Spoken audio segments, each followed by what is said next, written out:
Hey everybody, welcome. This is No Bones Wrestling. And this is your retro wrestling watch along. And today we are watching. Well, Dylan, you picked it. Why don't you tell them what we're watching? I have food in my mouth. I'll tell them what we're watching. We're watching Royal Rumble 1999, back in the WWF days of WWF, WWE, whatever you call it, WWF. So I'm one of your hosts, Asa. My permanent co-host is below me there, Kay Fabulous. Hey. And I always point the wrong way. And over there is Dylan from Last Week in Wrestling. Yes, sir. We'll be your host today. And let me get to the card for the event. Will you let her out? Yeah. So, of course, we have the 30-man Royal Rumble. The winner gets the world title shot at WrestleMania 15. And then we have world champion Mankind defending the title against The Rock in an I Quit match. Pretty good. Brutal I Quit match. Yeah. A fucking brutal I Quit match. That's what I'm looking forward to the most. That's true. Yeah, me too. Me too. Women's champion Sable defends her belt against Luna Vachon in a strap match. I am excited about that. I've never seen Luna Vachon wrestle. I've only ever seen her be a manager. Crazy wrestler, amazing biography. Yeah, you gotta see that. European champion X-Pac defends his belt against Gangrel, the vampire. So we got that, and Luna Vachon's husbands. Yeah. Yep. So that's cool. They both got on the same card. That's pretty cool. Gangrel is her husband? Right. Yep. Was. Like she would be married to a vampire. Mm-hmm. Yeah.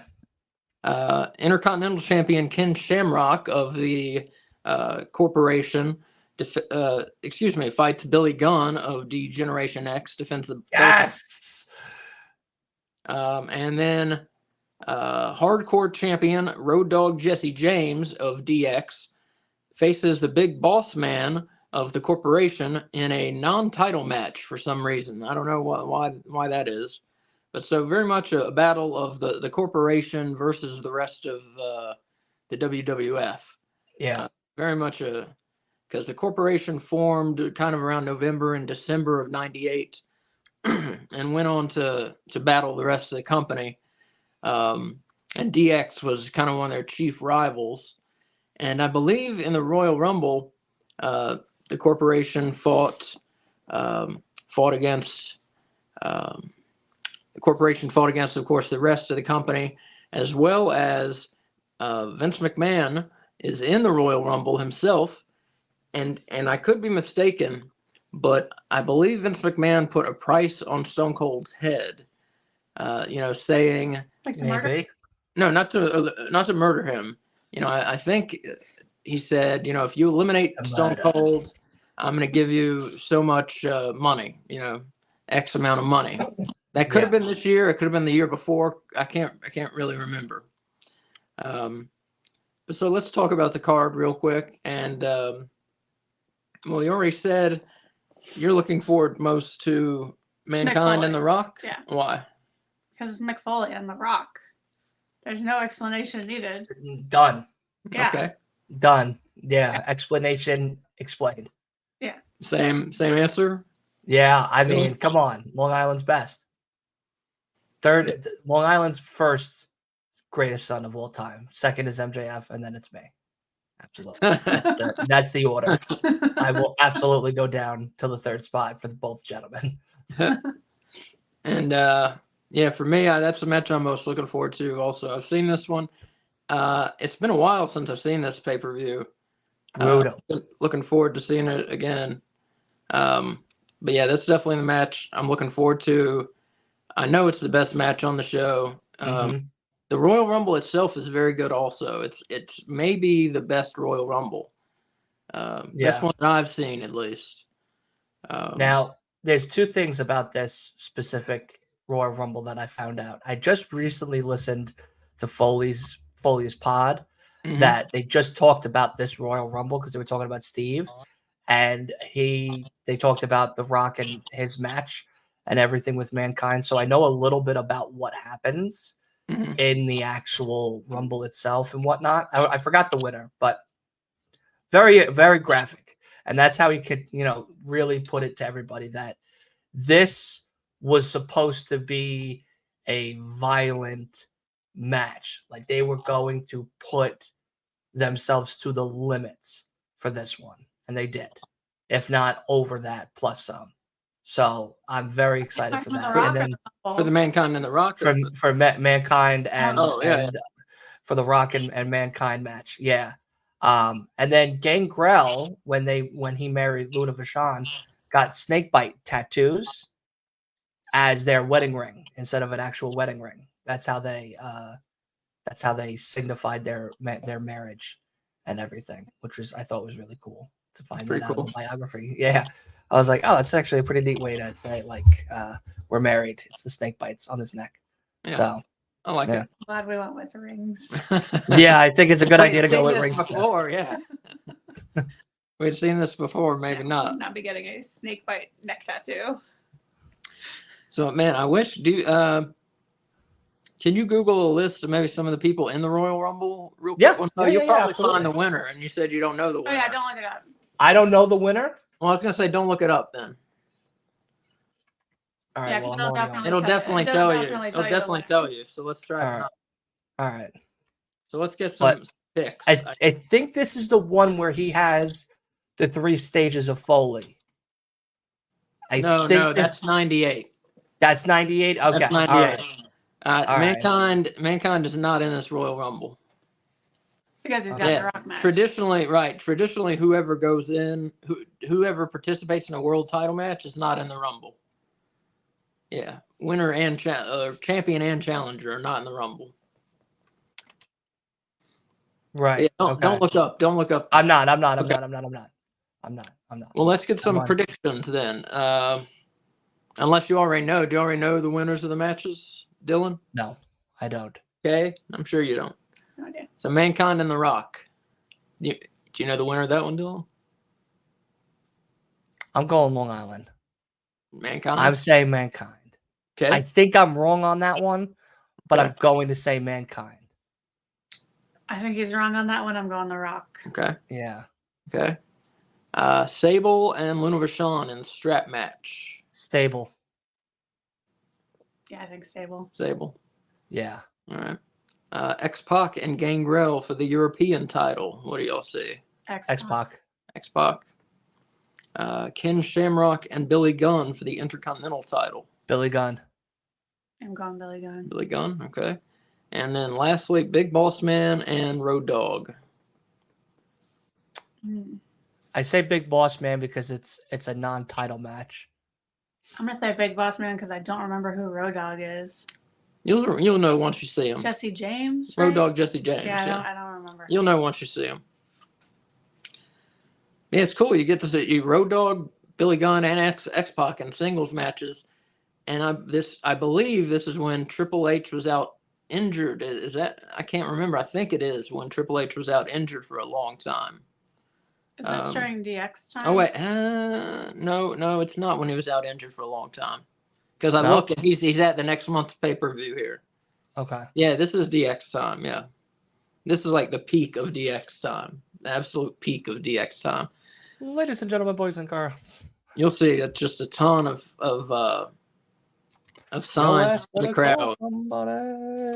Lots of suck it gestures. Lots of suck it gestures and X's and all that sort of thing. Yeah. I mean, in Attitude times, that was, DX. Stone Cold was definitely number one as far as like faces, but DX was probably number two, I'd say. They were faces. Oh yeah, God, yes. Well, they started as heels, actually, and then the act became faces because they're so popular. They're so popular. Same with Stone Cold. He began as a heel, but people liked it so much it became a face. Mm-hmm. And that is when kind of those two acts changed the whole WWF around, where they kept, trying to make things heels, and then they kept becoming faces. And then, of course, the NWO started in WCW, and they kind of became faces. So the WWF said, let's just make all these borderline acts faces and change how we make heels into heels. And that's what made the Attitude Era the Attitude Era. So did they take the people that they were having as faces and make them heels? No, but they changed how they introduced new characters, really. And they did change some things around. We don't have enough time really right now to talk about how they did that. Maybe we'll do some stuff about the Attitude Era at some point. That would be fun. Because I lived through it. I was there with all the cardboard signs, people. You'll see when we start this, there's enough cardboard signage. Like, God almighty, it's such a fire hazard during that day. Everybody and their mother brought a fucking cardboard sign to these shows, wanting to get on television. You know, thought their witty sign was going to be on TV. Everybody brought a fucking sign. And now, like, nobody does. And they're still on TV, but why is that? You know, why does no one bring them anymore? Because people care more about others nowadays, and they don't want to block other people's views. I hope that's why. I don't think that's why. I don't think that's I'll why. tell you that now, that was the reason why There's those. no way that's why. There's no way that's why. I'll tell you now, at World's End, that's why those two women fist fought each other at my section. Maybe that's it. Maybe there's been enough fist fights over it. The one woman had a sign that said it's my husband's birthday, and she rose it, and then the woman popped her on the back of the head with a fist. The back of the head. Like gnarly shot. Women are dirty. That is dirty. Yeah. Was there a conversation before that happened? A little one. Oh, okay. And the woman told herself, and then pop. Oh. That was it. Again, experience 5 out of 5. Show 2 out of 5.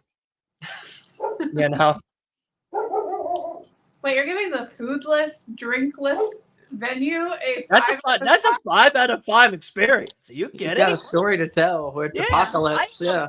A child vomiting, men fighting, women going at each other, being able to touch Edge on his shoulder.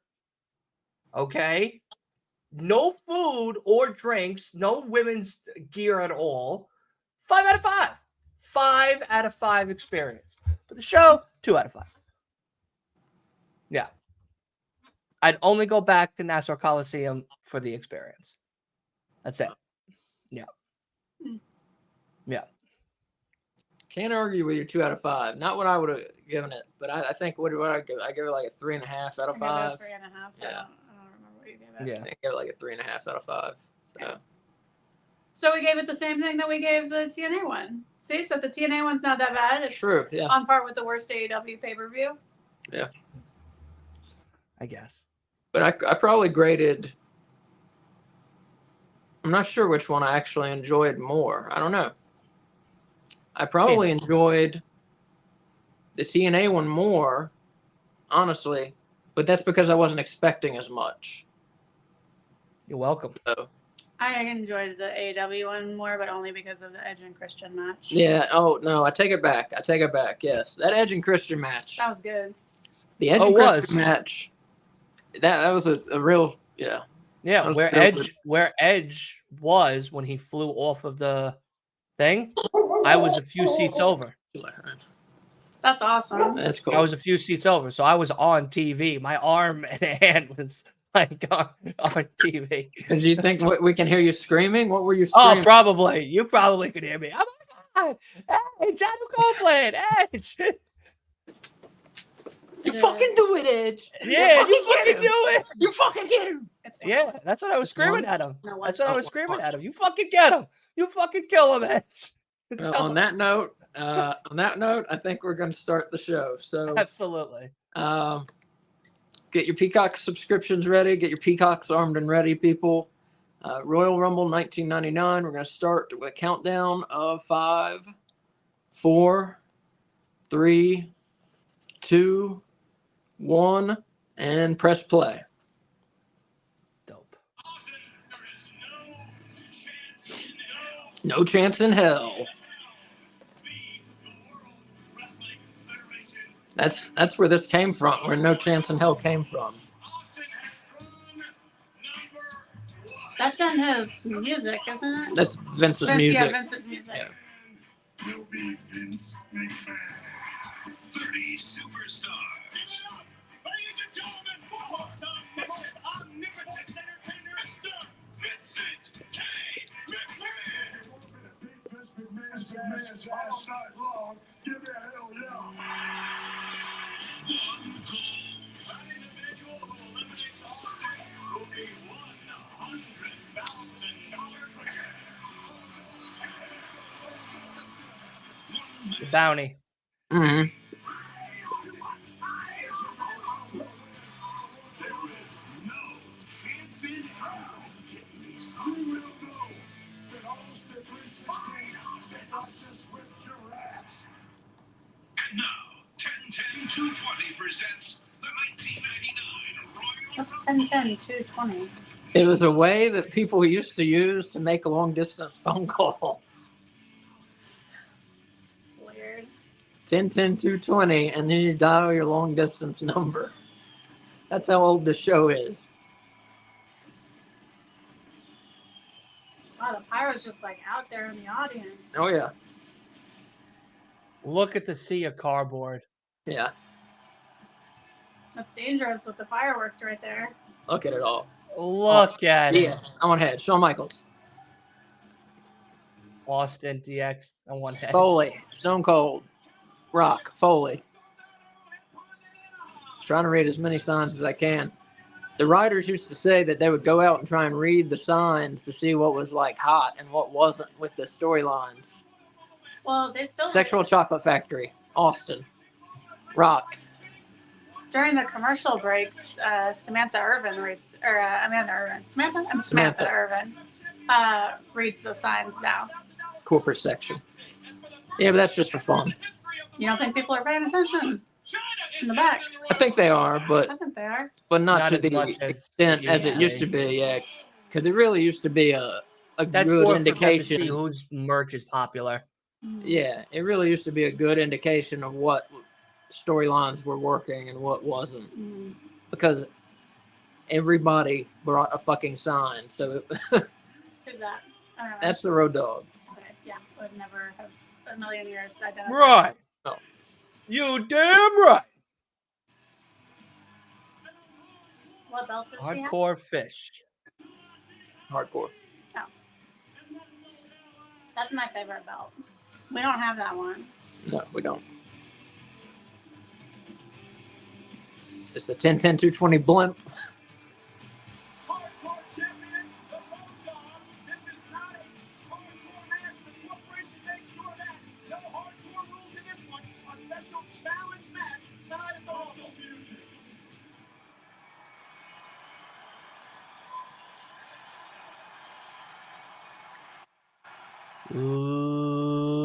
Ladies and gentlemen. Let's make some noise up in this business.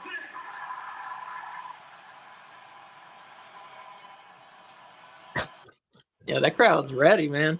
Ladies and gentlemen, boys and girls, children of all ages, D-Generation X, proudly brings to you its WWF Hardcore Champion,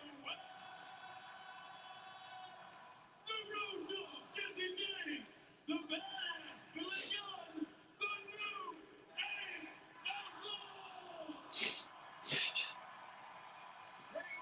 Outlaw. I love that. That is my favorite intro. Has to be of all time. Yeah, it's good.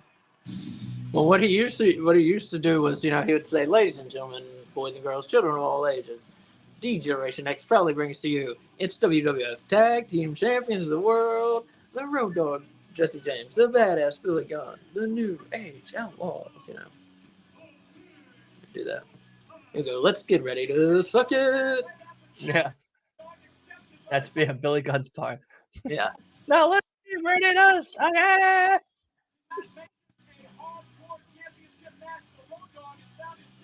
Look at the big boss man. What belt does he have? Nothing. He has a belt in his hand. Oh, he's one of the World Tag Team Champions. I was gonna say I can clearly see a I'm sorry. belt. So wait, it was he and Pest? Ken Shamrock. Oh, my bad. So Ken Shamrock has 2 titles right now. That's not a good name either. What? Ken Shamrock. That's his real name, I think. That's not a good name. I think it's a pretty good name. Why is that not a good name? It sounds like somebody who's going to beat your ass. No, it doesn't. It sounds like a leprechaun. I think it sounds like an Irish dude who's about to beat your ass. Shamrocks I mean, and bring up the images of like pots of gold and rainbows. Nah. not that Ken Shamrock. That Ken Shamrock. Not that Ken Shamrock. Ken Shamrock used to be in the MMA. He'll fucking break your face. Yeah. His real last name is Shamrock? I've never heard of anyone with believe that so. last name. Yeah. Interesting. Well, maybe once I see him, I'll change my mind. He is a fighting champion, has defended the hardcore title on a number of occasions against all comers. Now, Bossman warming up a little bit, psychological here. Takes it straight. It worked. Look at the fear on the face of the Road Dogg. That's how Road Dogg responds. Never too afraid to meet, King. Did they still check your signs when you came in? Like, were they doing that at this Yes, point? that's his real name, Ken Shamrock. Oh, it is. Kenneth Shamrock. Back then, were they checking them? What do you Yeah. mean? Like nowadays, if you go into a wrestling show with a sign, they read your sign before you can come in with it to No, make sure it doesn't say anything bad. Were they reading them then? Yeah, when there's like a million of them. no. No, because they would. Because there's like not, I haven't seen any with like. They would, but I don't know what they were Okay. checking for. I think they were just looking for like the F word. Mhm. You know, WCW that's all. Fetter. Like drawings of penises. Maybe. Maybe like, I don't know why I said the F word. Fuck. I can say whatever I want on this show. It's YouTube. I'll say whatever I want. We got the explicit warning. Fuck. Cunt. I don't think you could bring into a WWF show. They don't want you saying that. That might have been it. Maybe WCW references might have been barred. That's what I was wondering about. Because I haven't seen any signs with those. Yeah, I haven't seen any WCW references in the signs. Because they always would check my signs. Yeah. What kind of signs did you have? Just Suck it. Yeah, just no, not suck it. Eat ass. Eat ass. Yeah. Eat ass. 316.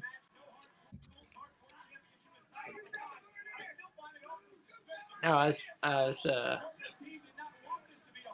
no, just like signs are like my favorites, you know. Was just like their names on it? No, a lot of time I really used to like South Park wrestlers, which was like when people would take wrestlers and make them as South Park characters. Mm-hmm. So I would used to like print out South Park wrestlers of my favorites and put them on signs and take them. That's cool. South Park is what got me into wrestling. Is that right? I don't remember you telling me that. Yeah.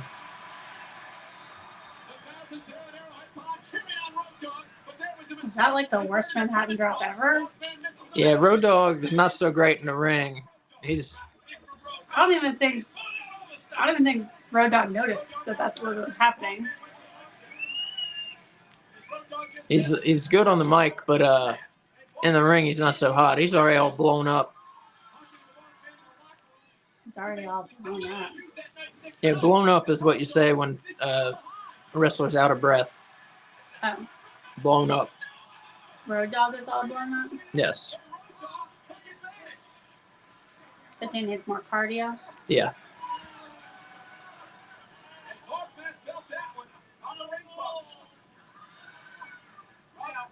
Well, I think all the smoking weed didn't really help his cardio too much, you know. Yeah. Lung capacity. It doesn't really look like Road Dogg hit the gym too much, really, you know. No. I mean, look at his arms. They look like mine. looks like me, yeah. Maybe. Yeah. Is that why he's wearing a shirt? Yes, yeah. He has no physique. And to sell that merch. Well, that. Yeah, that helps too. Yeah, no, he has no physique. That's why he's wearing full-length pants and a shirt. Also, no offense to Road Dogg Jesse James, but his tattoos are terrible. His tattoos are terrible. I'm sure he got those. He was in the military. He was in the military, yeah. So I'm sure he got those in the military When he was young. and drunk. Yeah. Yeah. That's what they look All right, like. platoon. You're gonna start berating me around. So yeah, he was a military hero in Desert Storm. So is his head tattooed? He has a head tattoo. That's kind of cool. It's like a secret tattoo under his hair. Mm-hmm. What's that? I think he spit on him. I think he misted him with his spit. Yeah.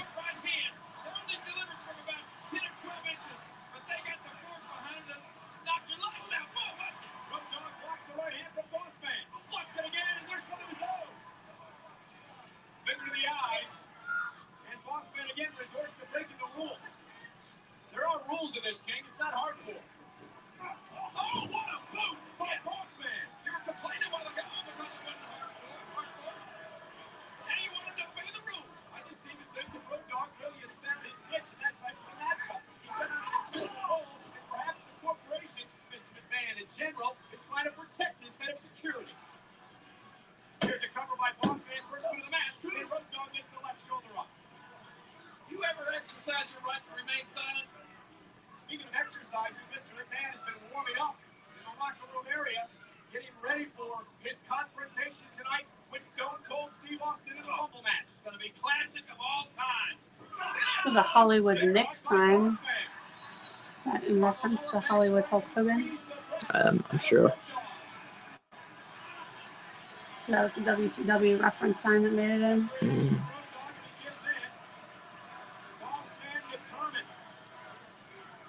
Shutting down his kidneys. It was Road Dogg who took the hardcore championship from Bossman a few weeks ago, and Bossman now squeezing the life out of Road Dogg.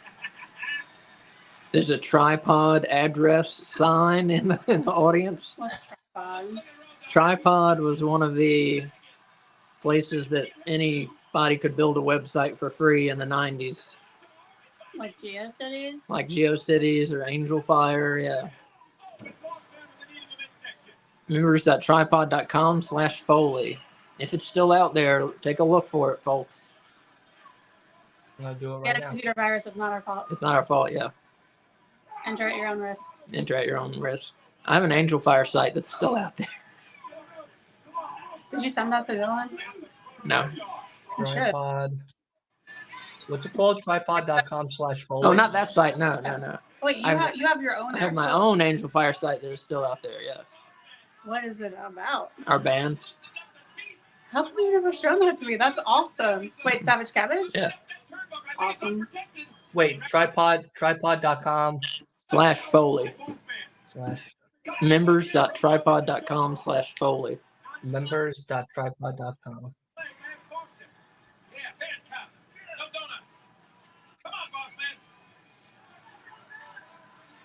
No. No. Oral floor hour. Sorry, tripod.com/Foley. We tried to get you some traffic. What is it? Members.tripod? Yeah, Just tripod? members.tripod.com/Foley. Yeah. I just read tripod.com. I missed the members part.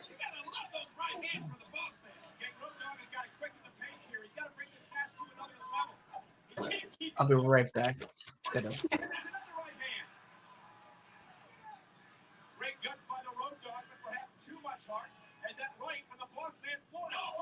A lot of punching in this match. Yeah. This is probably the worst match of the night. That's what I thought looking at the card. King Road Dogg? No, he's saying King, comma, Road Dogg. Oh. He's talking to He's Jerry talking the to King Jerry the King Lawler. Okay. Yeah. You don't see that a lot. What? Suffocation in the wrestling ring? No, you don't see a lot of it. I've never seen that before. Well, he has gloves on, yeah. So I mean, you can suffocate people with just your hands. that's true. Why don't people do that more? It's not a very dynamic move. It's true. That's But why. for people that aren't good at wrestling that are wrestlers, it's an easy move. You know, I'm just saying. You want to add a move to your repertoire, and you're not that talented. Suffocation seems like a good bet. Undertaker used to suffocate people. With like the two hands? I believe so. Yep. The first iteration, the cool iteration of the Undertaker.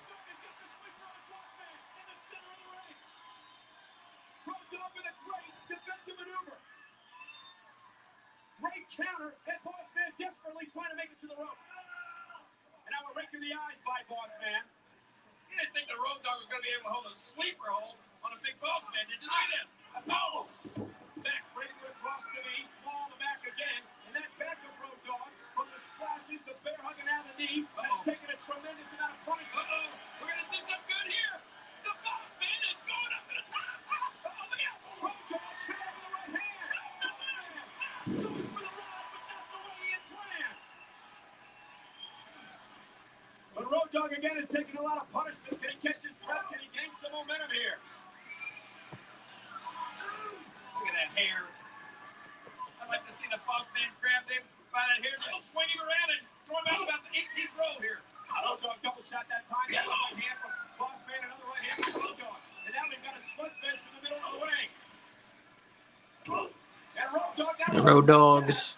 Oh, I thought he was going to do his trademark punches. No, here they go.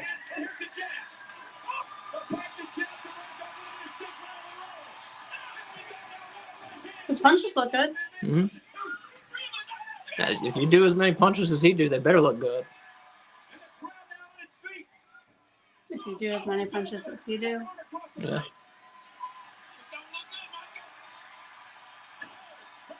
What was that? That was him just trying some, that was another signature of his, but Flopping? it's supposed to be like a knee drop onto him. His knee didn't go anywhere near him. I know. That's one of his signature moves? Yes. Boss Man won. Okay, good. I appreciate it when the better wrestler wins the matches, I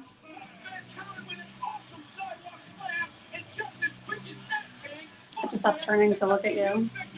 I forgot that you're on my screen. You look there. I'm right there. Yeah, I see you.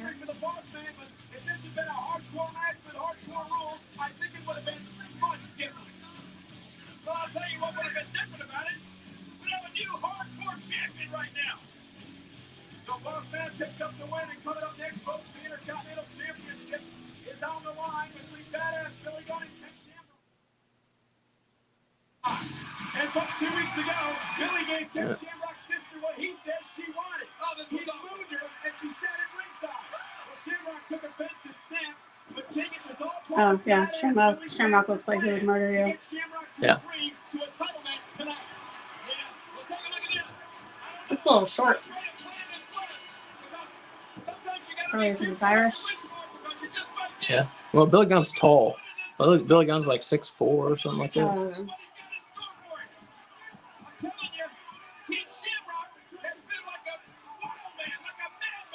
Might be tall. No, Billy Gunn's taller than that. I think he might be like 6'6" or something.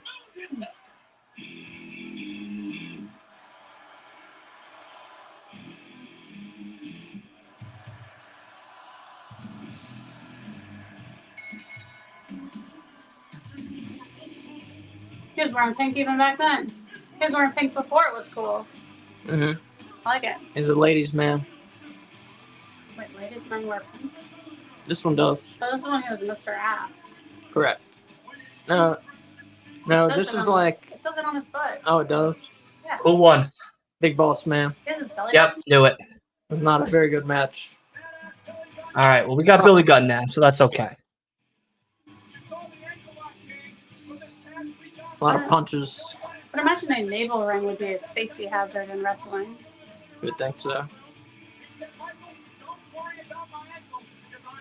Look at the badass.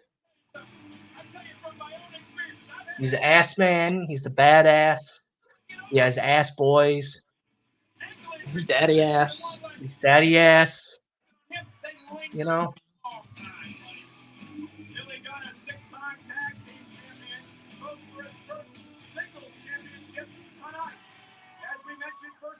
title matches.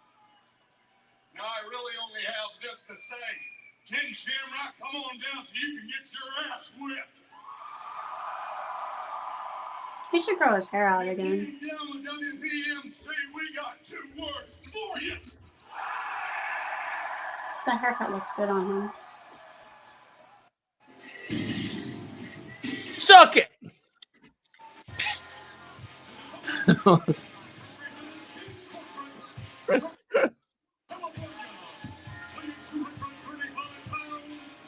He said he had 2 words for you. I'm a part of the crowd. I had to reiterate those 2 words. So that was it. Was that not you doing a Southern accent? No. Oh, I thought you did a little Southern accent there. Suck it. Tell him the time. What are you doing? That's my favorite Intercontinental belt. So people are just joining us and be where we are. If you're just joining with us, the time is 21:37 into the Royal Rumble pay-per-view here. He defeated Ken Shamrock in a non-title match, pinned him 1, 2, 3 a few weeks ago. There's Shamrock now with right hand to the side of the face. That's right. I'm gonna tell you something, Michael Cole. This is what. Who's the current champion? Ken Shamrock is the Intercontinental Champion. You guys speak up. Oh, sorry. Pull down their pants and stick their big hat, big fat, hairy butt right in my sister's face. He wouldn't be walking. And he's also one of the tag team champions. So he's Ken Shamrock 2 belts. Mm-hmm. Kenny 2 belts. Kenny 2 belts. I was gonna Ken 2 belts doesn't sound right. Kenny, I like it. Ah, that's fine. Did you see that sign? What? It says Shamrock 1 word decaf. I did see that. Yeah, I did see that Very sign. good. See, it was worth it, all these signs, because however many years later, here we are appreciating them. Mm-hmm. Shamrock was outsmarted. He did not want to face Billy Gunn with a title on the line at the Rumble. I gotta disagree. And here's Billy Gunn, first cover of the matchup. There's 2, and Shamrock gets the right shoulder up. Ken Shamrock, the Intercontinental Champion, also one half of the Tag Team Champion, and the Big Boss Man. Hate it for the people who are behind them, though. You know, Yeah. like when the show starts, that's when you should hold up all your signs and stuff. You know, but while the match is going, while everyone's sitting down, is not the time to hold up your sign. Yeah. Like between matches. And between matches, you should hold up your sign. Yeah. Yeah. Maybe during entrances, maybe. No, not during entrances. No. I think if it's a sign for the person entering, then it's okay. Okay. I guess. Shamrock kicks out. I think somehow Billy Gunn has sort of knocked Shamrock out of his zone. I guess they let a booby Yeah, sign someone in. has a Deborah's tits equal rating sign where they drew titties. Billy Gunn now to the midsection. That was your sign? No. Oh, you're just cheering it. I'm just cheering it. Yeah. Who's You know. Deborah? Deborah McMichael. She was with Jeff Jarrett at this point. Yep. Like kayfabe with him or like for reals with him? Kayfabe. Shamrock now with kicks to the side of the buttocks. Say it. Kicks right to Mr. Ass. Shamrock Deborah's tits equals ratings. his face. Take a look at this, kid. Fact. I'm sure. Yeah, I'm sure. Yeah. Your living room and into the ring post for Billy Gunn. Billy Gunn has been on a major roll here as of late. As we said, Ken, he actually defeated Shamrock 1, 2, 3 a few weeks ago. But Shawn Michaels, Commissioner Shawn Michaels, reversed the decision. Well, actually said it wasn't a title matchup. He said Billy Gunn won the match, but the title wasn't. That's one of the few things that the commissioner did right. And now Billy Gunn. Oh, what a kick to the face by Shamrock. Now we were gonna get a big drive started to impeach Michaels, but I think the corporation did a pretty good job on that. Shawn Michaels still recovering in San Antonio, still commissioner here in the World Wrestling Federation. Fuck Shawn Michaels. Rock Kane match. Why fuck Shawn Michaels? He's recovering at San Antonio. No, but why fuck him? That's why. Oh. It's coming to the World Wrestling Federation. He's dominating as well. He won the King of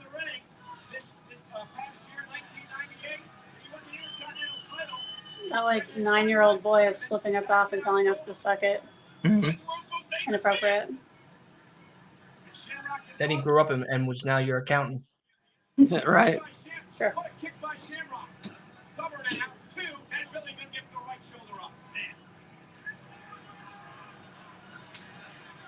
The only fault I can see in Shamrock King is what we saw this past week on Raw. He loses control. He snaps. He loses emotion.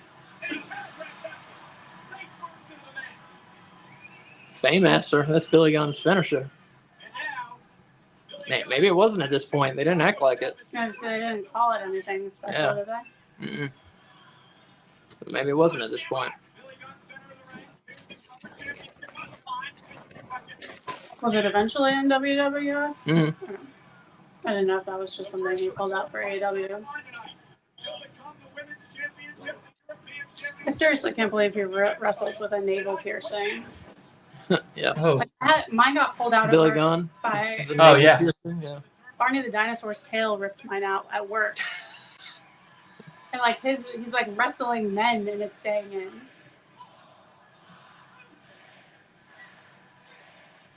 how did Barney the dinosaur's tail rip out your navel thing? I used to be a dresser for a day in the park with Barney at Universal Studios, Florida.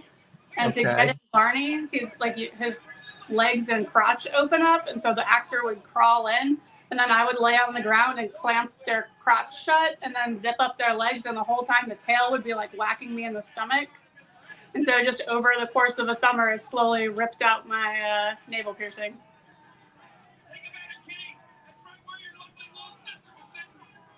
You can't make this shit up, folks. No, it's true story.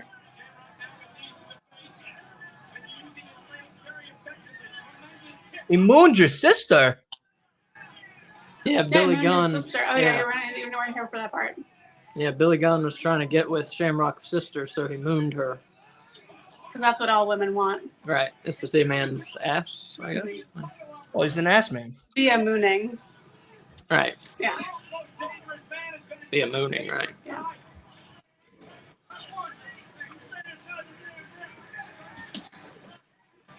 Shamrock took offense, as you should. If you like your sister.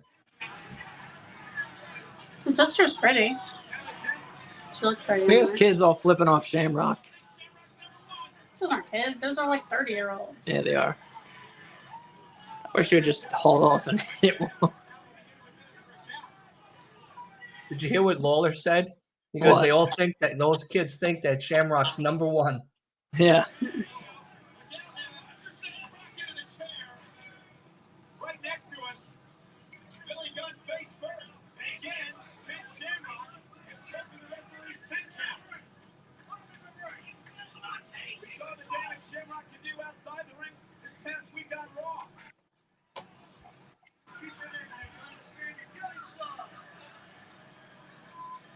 Again, Shamrock on the apron. Oh, shut up. Another one. Billy Gunn is Shamrock's really kicking Billy Gunn's ass here. Yeah.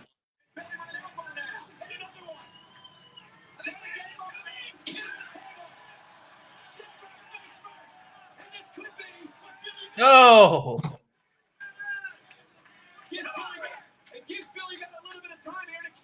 come on, Billy Gunn. You're an ass man. Well, here Ken Shamrock was the reigning King of the Ring here. He won in '98, and Billy Gunn would win King of the Ring this year in 1999. Just a fun fact for you, folks. Was that before or That's a after? fun fact.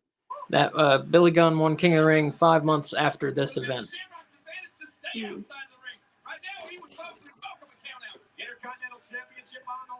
Yeah, this was kind of the beginning of Billy Gunn's singles push. Vince Russo was a big Billy Gunn fan, and so he started to get a singles push, and eventually Russo left the company, and Billy Gunn's singles push immediately disappeared. I'm liking Ken Shamrock. Yeah, Shamrock's Ken's good. very good. Yeah, I don't like that he's wearing those gloves. He should not be allowed to wear those. Well, MMA. Yeah, this isn't MMA. Yeah, it's for his He's got gimmick. like padding on his gloves. Yeah, it's for his gimmick, but Yeah, but that's not fair. well, I know it's not fair, but it's a gimmick. Fine. You like wear them to the ring and then take them off. Oof. Again, pressure on that left leg of Billy Gunn. I guess everyone has the option of wearing gloves like that if they wanted to. Pretty much, yeah. Vader used to wear gloves. Padded gloves like that? Yep. Oh yeah. Not fair. Shamrock is methodically picking apart Billy Gunn here. And again, You know, Ryan, I'm telling you right now, Shamrock reminds me of a shark that smells blood in the water. right hand by Billy Gunn. And again, Shamrock immediately goes for the left leg. Those kicks of Shamrock tonight have been That crowd was so excited, and now they've had Big Boss Man beat Road Dogg, and now they're having Ken Shamrock just take apart Billy Gunn. Yeah. Deflating the on that. audience. I think it's Yeah, gonna that rally. crowd audience is deflated, yes. Systematically picking apart the left leg of Billy Gunn. And what a kick by Fuck him up, Kenny! Do you think the decline in signage is due to the rise of social media and the internet and people having other alternatives to get their opinions and voices heard? Yes, I do. That's a very astute point. And Shamrock now. Thank you. Unique maneuver. It's a very astute observation, Robin. K. I know. I'll tell you Okay. what, this may be a historic night. Get ready to commit this to memory. Because it's going to happen tonight. I can feel it. Ooh, beautiful. Ooh. I think Mr. Ass is trying to go back to the locker room then. I think he was going to just run out of the ring. This is a vicious front face lock from Ken Shamrock. Shamrock worked on that left leg of Billy Gunn, and now again in that front face lock. Shamrock, if you look at his eyes, King, you sense he's in the zone now. Right. Look at him. The intensity. He's the kind of, he ought to come with a warning label. I mean, when this guy gets in the zone, he could be head. He's like a shark that smells blood. Is that what they said? Yeah. Billy Gunn, the quickness again, but Shamrock counters out. Do sharks smell blood, or do they Yes. taste? I smell it. They smell it? I believe so. I'm not 100% sure, but I'm pretty sure. I'm 100% sure. Huh. In Finding Nemo, they sniff it. They sniff I it? wouldn't go off of that as a basis, but I would say that maybe an aquarium visit would be more suffice evidence. Oh, I'll Google it as well for everybody. Aquatic films are very accurate scientifically. So I don't think they would have done that if that was not how it was done. except the I have to talking. hand Disney. Except the talking. You don't know that they're not talking to each other. They English. don't speak English. English is what I meant. Referee down. Okay. Oh, Val Venus. Sharks can Here's a porn star gimmick. Oh, hello, ladies. Mhm. Sharks can smell blood from hundreds of meters away. Wow. Hundreds. It's frightening. Yeah, so if you're bleeding in the water, leave. Yeah, it's bad for everyone. Yeah, because they don't know where it's coming from. They just know it's there. Yeah. Oh. I thought we were right. 2 for 2.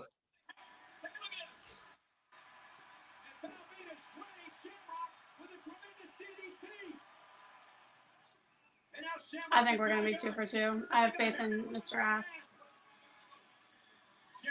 When did he go from Mr. Ass to Badass? Well, he was badass, They and went to he Mr. stayed Ass. badass. Mr. Ass was just another name. Oh. It was just another nickname. So when they announced him as Badass Billy Gunn? What? I was distracted by the teenagers who had taken off their shirts and were dancing like Val Venus. I'm sorry. I see them.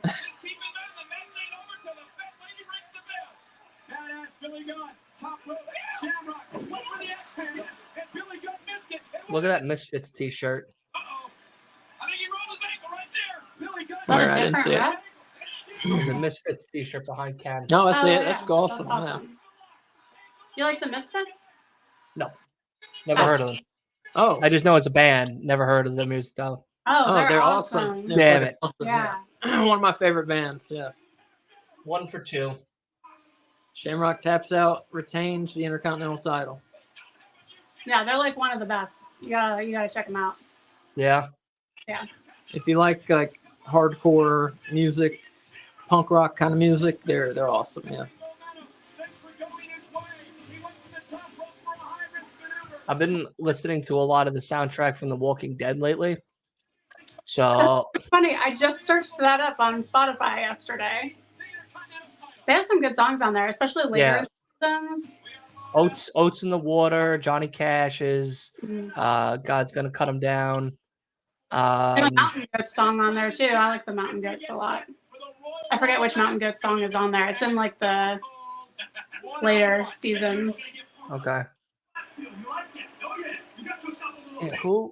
It's when Carol's baking the beet cookies in Alexandria. It's a song that plays during that scene. That's right, Vinny Mac is the man. Austin, right over the top rope, right over. You are ready. You are ready.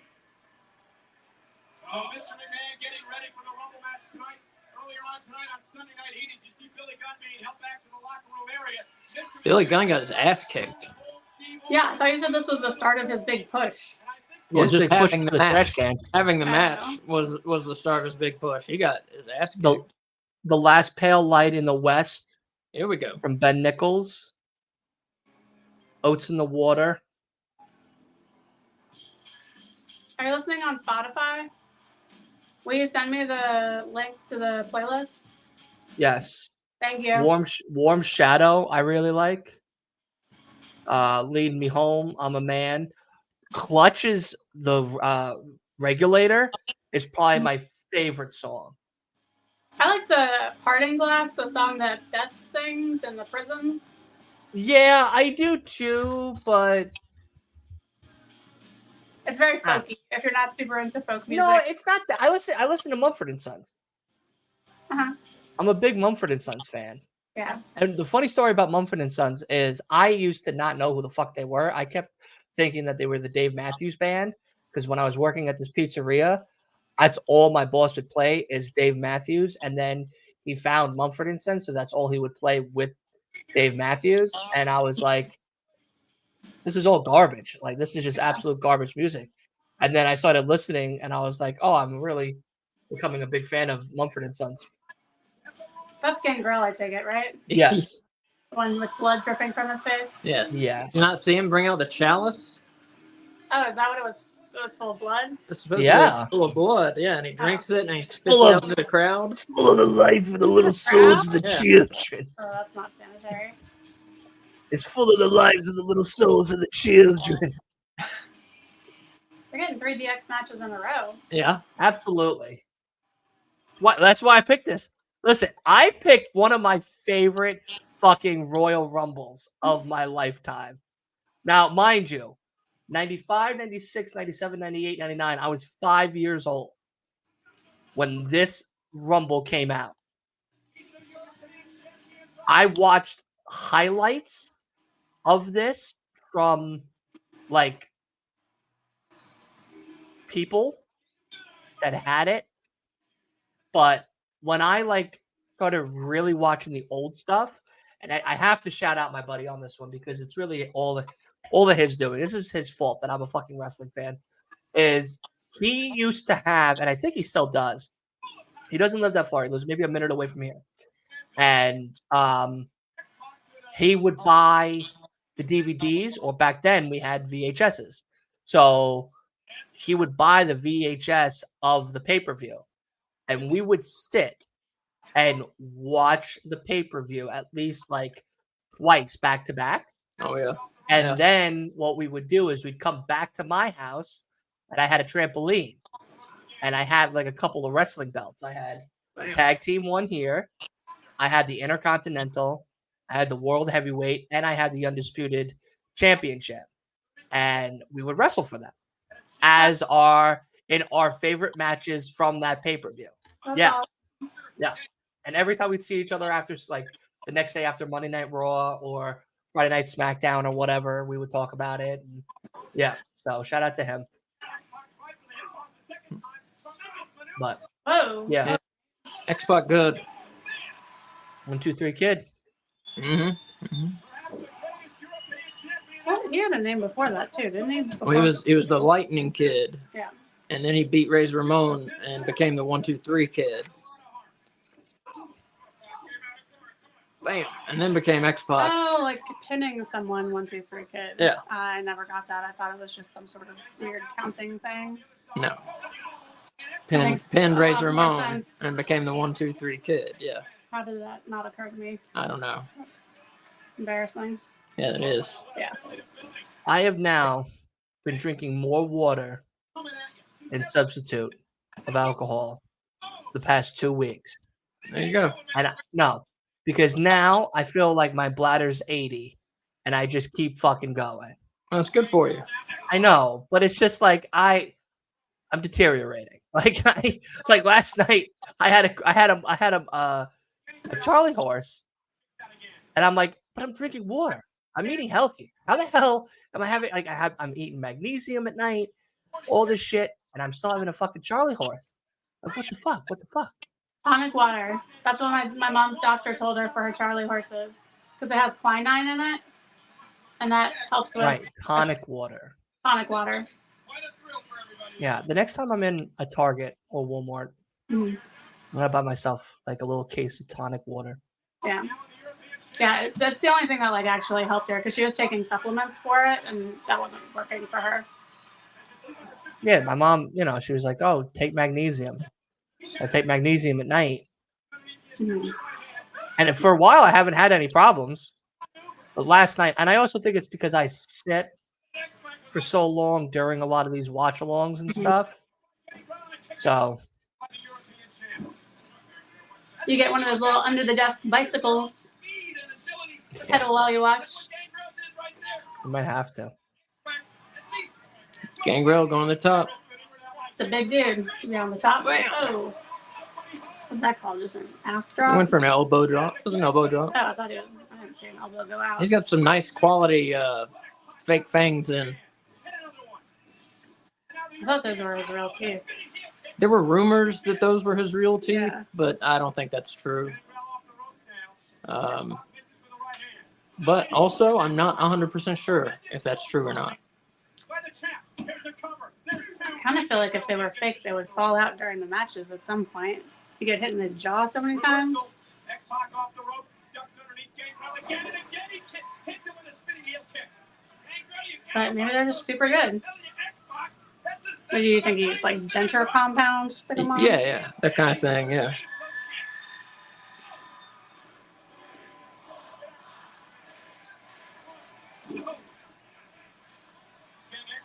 Was I this think the during, Luna match is next.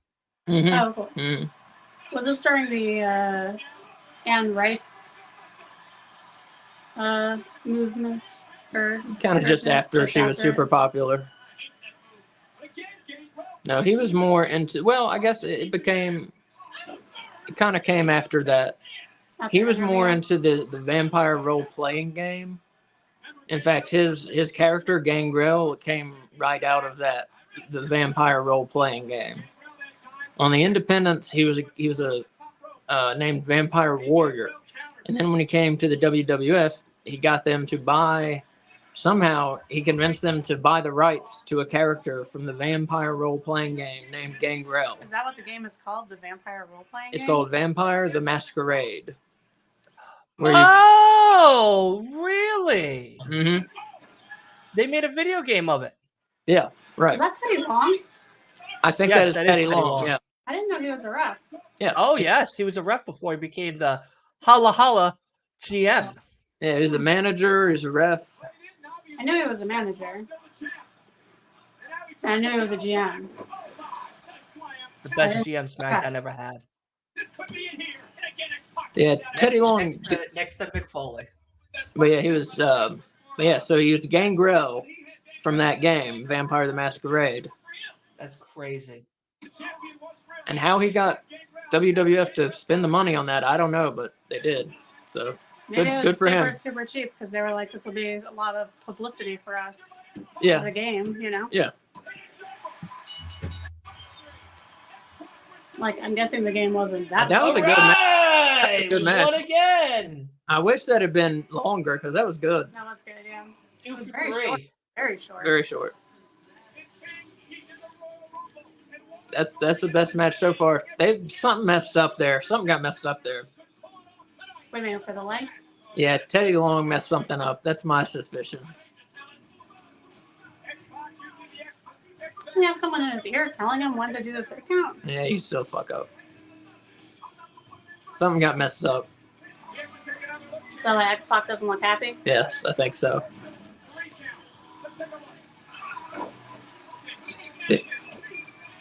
See, that's where Teddy Long counted Gangrel as the winner. Yeah.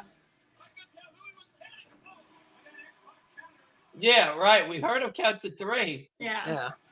I was wondering what was up with that. I like that they actually addressed that, though. You know, like nowadays they wouldn't have shown that again. Right. No, they Just definitely pretend wouldn't like have. it didn't happen. Right. Oh, Hunter is in the Royal Rumble. I thought you said he was injured. But that was Shawn Michaels. Never mind. The Armstrong family. We are a family, but tonight I'm going to win $100,000 and get a shot at the WWF title. It goes like this. DX is as tight as anybody can get, but it's for the WWF title. It's for $100,000, and I'll tell you what, it's every. Triple H and China were married for a while. And woman. Until he started cheating on her with Stephanie McMahon. Were they married? Yes. Really? Yes. Yes. They had a house together. Everything. And then he decided to be with Steph. Or China. That's sad. Shane gets some generic music. This was not his music, I don't think.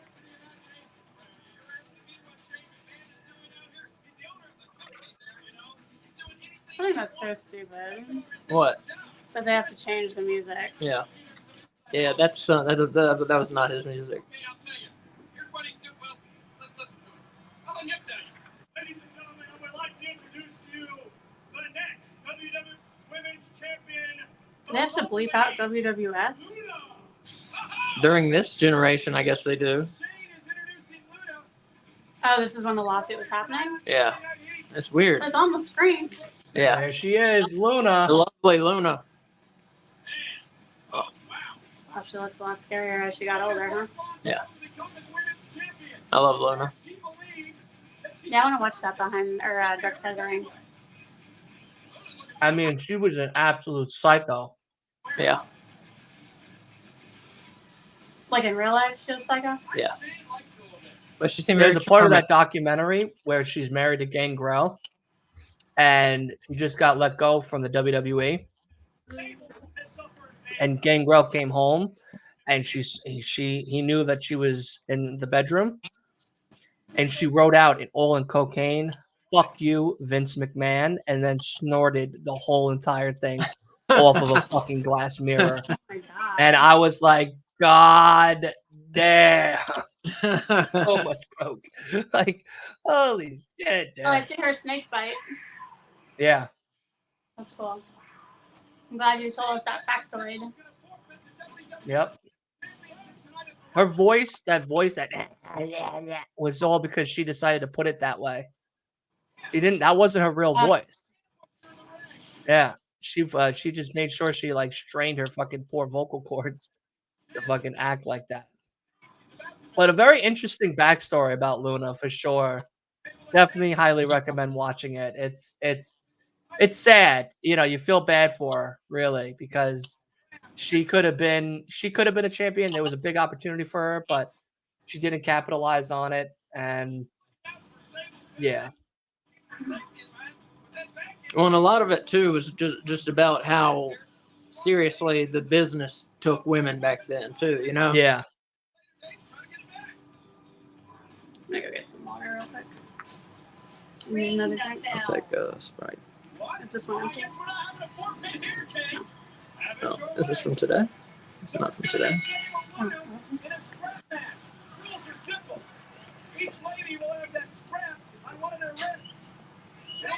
Oh, it's a strap match.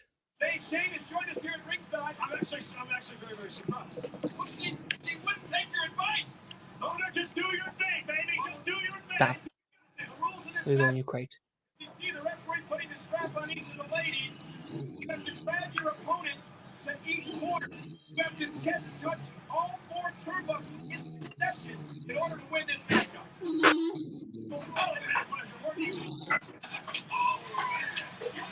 Quickly out of the gate with a strap. Come on, Luna. Come on, Luna. Oh, no. Into the ring post. What's your vested interest in Luna? The lovely Didn't they talk about this match on the? No. Didn't they? Sable is she's such a prima donna. She's No, they talked about the one where the one champion at the time decided to lay down in the middle of the ring and was going to let her just win the match, Yeah. become the women's champion. And she began to pin, but then she broke the pin. And when they went into the back, Luna was on the corner breaking down, crying because she was just like, "It was the nicest thing that anybody would have ever done for me, but I just couldn't. I wouldn't feel right to feel, to let you just lose for me like that. Like that's not fair." what a shot by Luna. Yeah, Luna.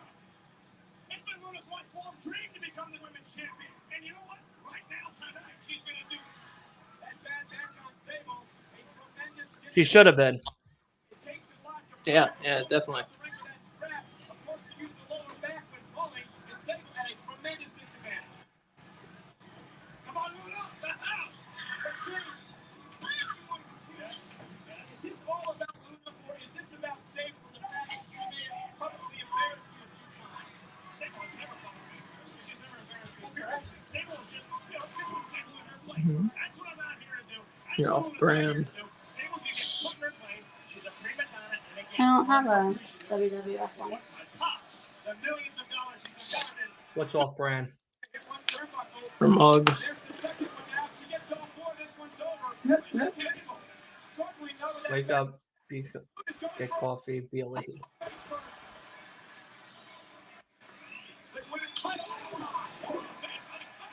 It was a Christmas present from Asa. That's cool. That's a nice gift. It is because I had been looking at them. I don't even think you knew that. But I thought that was the one I wanted, so it worked out.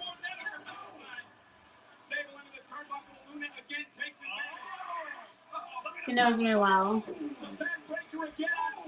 Just like in Heat tonight. And Sable is in a tremendous amount of pain. A doctor was working on her back in the locker room area after Heat for about an hour or so, trying to loosen that back up. Tremendous amount of courage. Loosen that back up. Yeah, it's good for the vertebrae. Huh, Kingfish? Oh, yeah. Almost like being in traction. A tremendous amount of look at this. Let's go. That's it, Luna.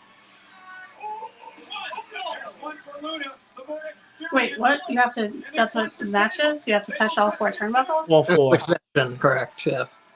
Come on. Luna, There's 2. again, and so did Sable. Luna is not aware that Sable is touching the turnbuckles behind her. Hey, Luna! Look over here! Sable's hitting the turnbuckle too! Come on, Luna! Luna got that one, and Sable got it too! What? Well, whoever gets to the 4th one will win this matchup! Come on! By succession, how much time has to go by for it to not be in succession anymore? Countering. That's it!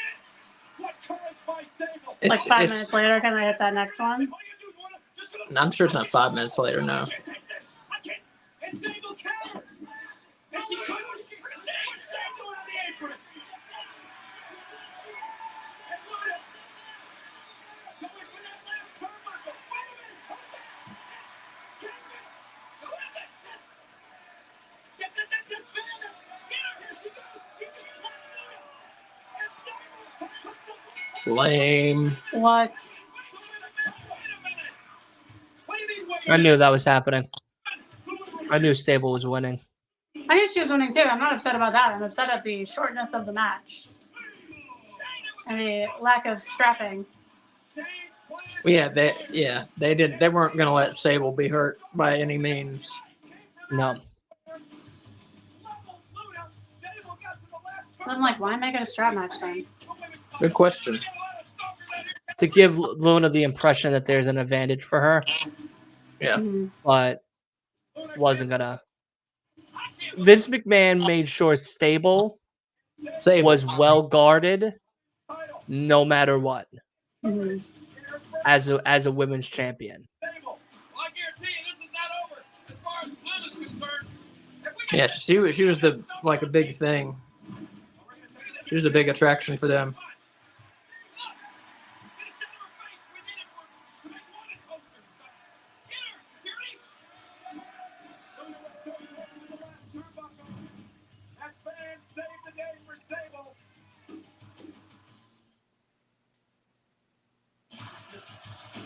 That was Mark Merrow's wife, Johnny B. Bad.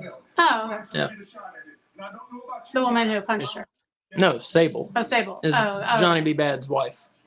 Are they still married? No, not now. Now, Sable is Brock Lesnar's wife. Oh. At WrestleMania. Well, I smelled dissension among the ranks there in DX. I just hope that the corporation can act. That kid's wearing a Sable shirt. That's cool. That's weird. I'd be wearing Tony Storm merch or Lita merch and shit. Yeah, If like not 1999 now though. 1999 is a little odd. Yeah. A different time. yes, What was that next? Wow. this is it, baby. Mankind, the least you're unworthy as Do you know that Mick Foley had a book? what is rightfully his, and that's a shot What? at his title. Hold on. You know that- Hold on. yeah. I want to watch the promo. I'm sorry. Hold on. Championship material. There'll be a no disqualification match as well. I'm going to have to take a pass on that one, Rock. Out as well. No, thank you, Rock. The Rock guarantees that not one member of Team Corporate will be around the ringside. You get no title shot. Obviously, The Rock quits and trying to get your mark. I accept. You and I at the Royal Rumble in an I Quit match. How does it feel, Rock? How does it feel to be in a match that you can't win and I can't lose? What you're failing to realize is that you are going one-on-one with the great one. I've been through every kind of match and I've never quit.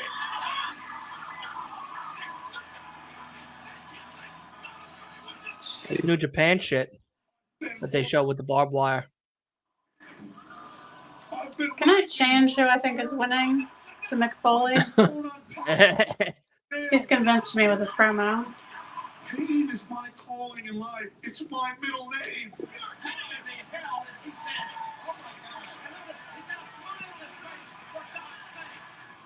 How is The Rock gonna make Mankind say I quit? A corporate elbow here and a corporate elbow there. So it went from being the people's elbow to a corporate elbow? A rock bottom here. Yes. Rock bottom there.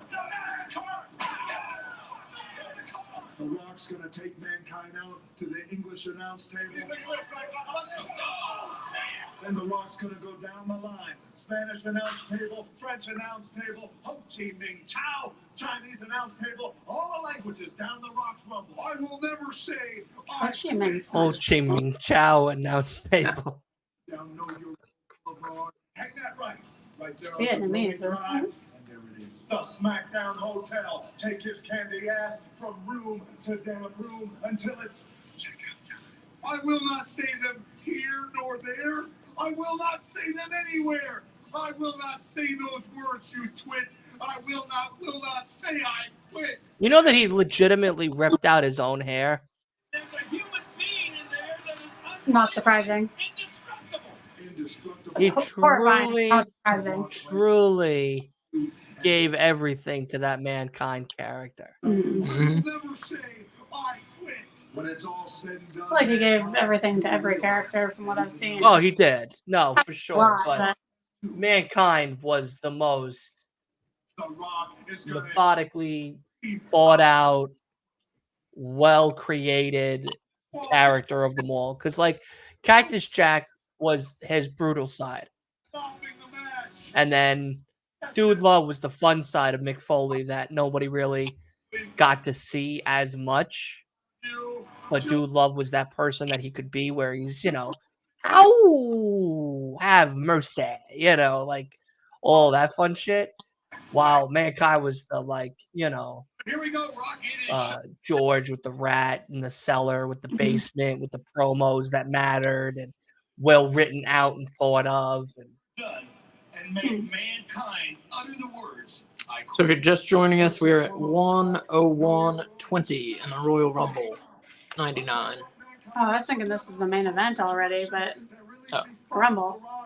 Because you see, The Rock isn't just some Rudy Poo candy ass on the corner of Know Your Role Boulevard and Jabroni Drive that you're just gonna have your way with The Rock. Well, because tonight, in front of the thousands of Rock's fans here tonight, all chanting his name, and the millions and millions of The Rock's fans watching live, The Rock guarantees to prove to you that The Rock is the great one, and The Rock is the most electrifying man in sports entertainment today. And after you utter the words, I quit, The Rock will go down as being the best damn WWF champ there ever was. If you smell what The Rock is cooking.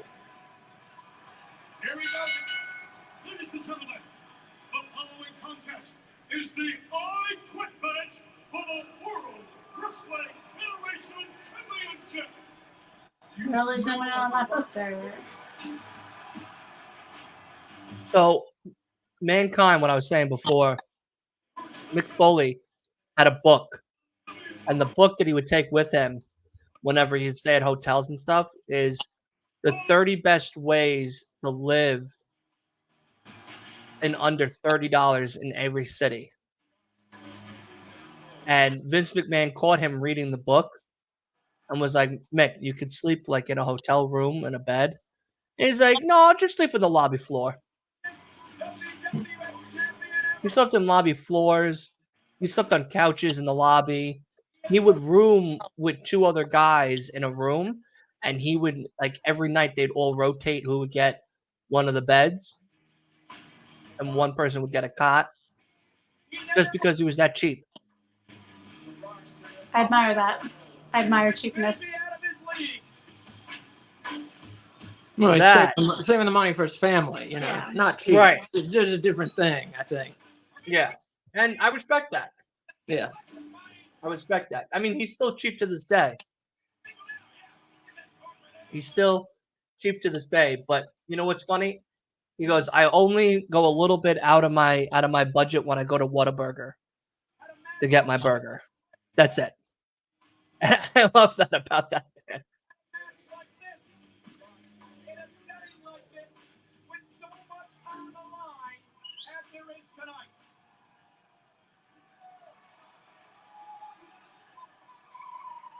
He drinks the Rock's energy drink. So on his podcast, on the Foley's Pod, he'll say like, oh, I got to give my good friend The Rock. I know he's struggling trying to make movies, and, he has this energy drink and everything. So we got to give him a little bit of a business over here on the podcast and everything. Great. I didn't know The Rock It's really great. There he is, Long Island's best son to come out of the Long Island. He has a tie with himself on it. That's awesome. Mm-hmm. Mm-hmm.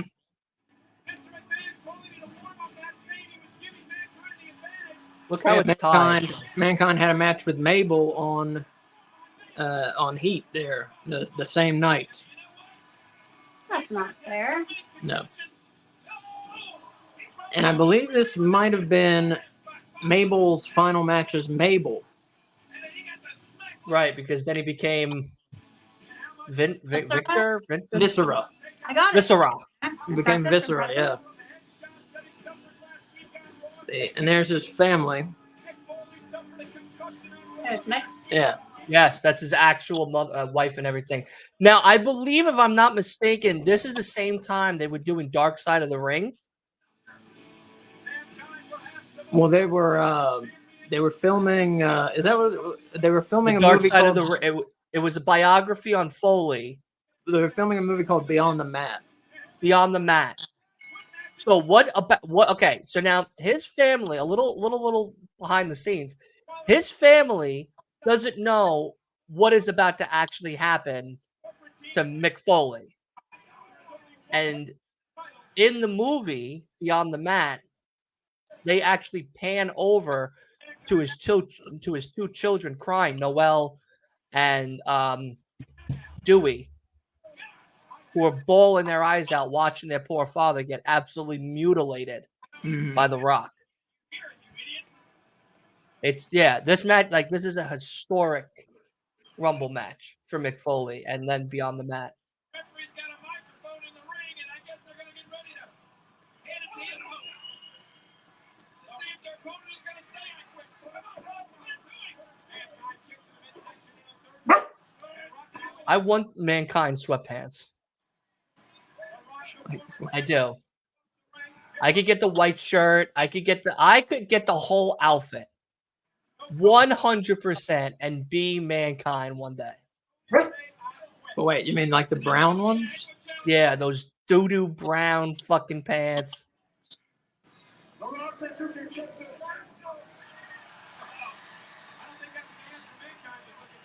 Yeah, you can kiss his ass.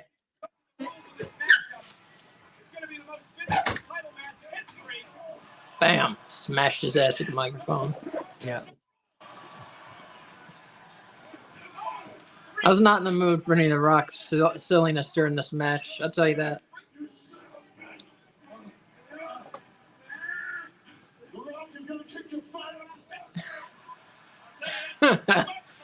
That's very funny, though. Gosh, gonna kick your fat ass. There we go. Bam!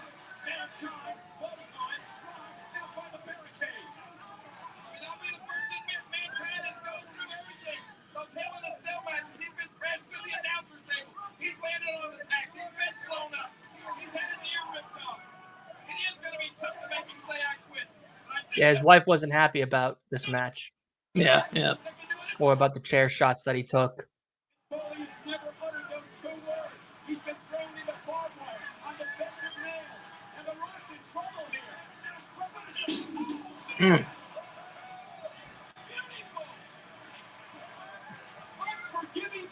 And now the tide is shifted.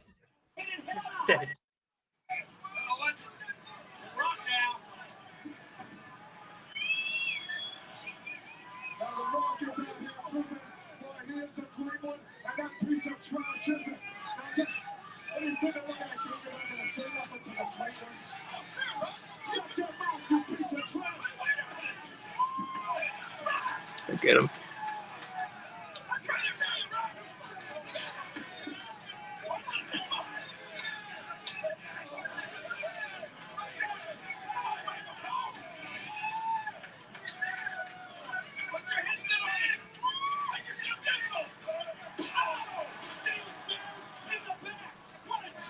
Chairs.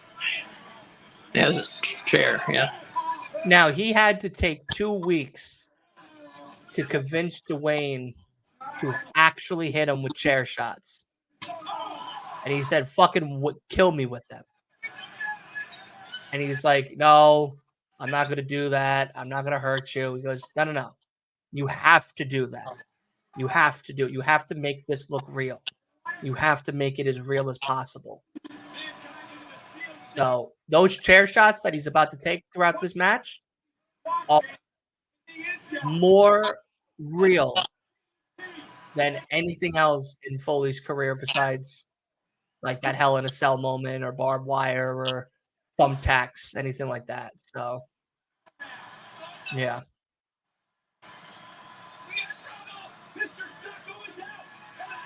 And I only know this because I just listened to the first the episode of the Royal Rumble. So unfortunately, I do know some stuff that happens in there.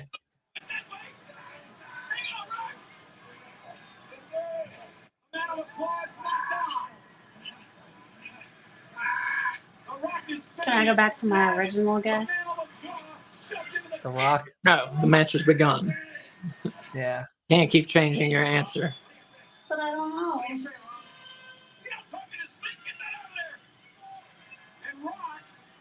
Rock's asleep.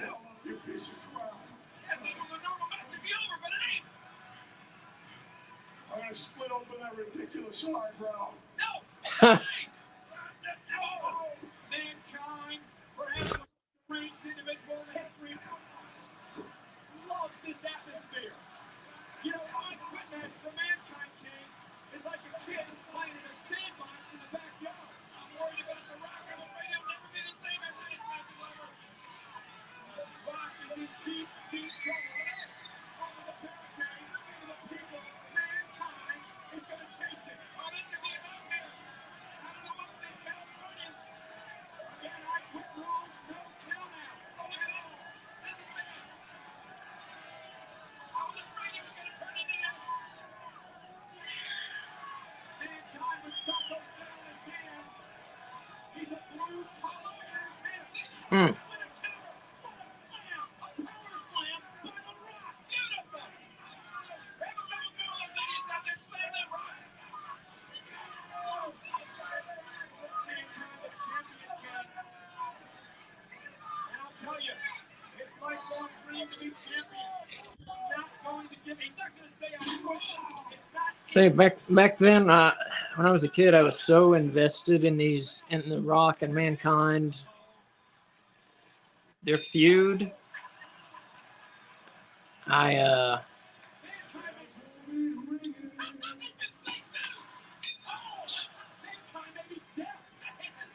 just could not stand the Rock. Couldn't stand him. I hated the Rock Why?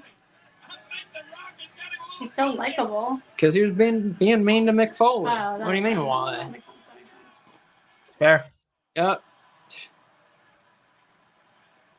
The Rock and Mankind, the weight close to 600 pounds, and the table gave way. Say I quit now, you piece of monkey crap. Up yours, Rock. Up yours. That was Up yours, Rock. and the table gave way. Oh my God. Despicable. Oh, and Mankind now. Battling back. Here comes the champion. Not our table. Be careful. This is Mick Foley's type of match. And at this point, Mick Foley had only had the belt. He hadn't even had the belt for a month at this point, too. Slept on floors of hotel rooms, slept in cars to get to this center stage. To get to this type of matchup. That was last night. Nobody has ever had the dedication to Mick Foley, the love for what he does, all he ever Uh-oh, the signs, the signs. hear the people cheer, and that is what is happening tonight. The Rock is in all kinds of trouble. The champion's in control with a headbutt. Come on, Rock, you gotta get him. You gotta get him. Pin the winner. 2 words, 5 letters. I quit. Come on. Why does The Rock wrestle with a shirt on? At this point, The Rock was wrestling with a shirt on because he had gotten titty implants. He got, what's the word? Pectoral? Pec implants, yeah. That's the rumor, at least. I'm not sure of the truth behind that, but that was the rumor. I don't think I believe that. He went from wrestling with no shirt for years to all of a sudden wrestling with a shirt for like 3 months. So, you know, everybody thought it was to hide some surgical scars or something, you know. You quit. No. I can't believe it. He's got to have another concussion. Mankind has been thrown into steel stairs. He's had a belt on Did his body look different when he took his shirt off again? and he just suffered a DDT on the concrete. It still has not said I quit. I'm not sure how much attention I was paying to his chest to really say if I could say. Mm-hmm.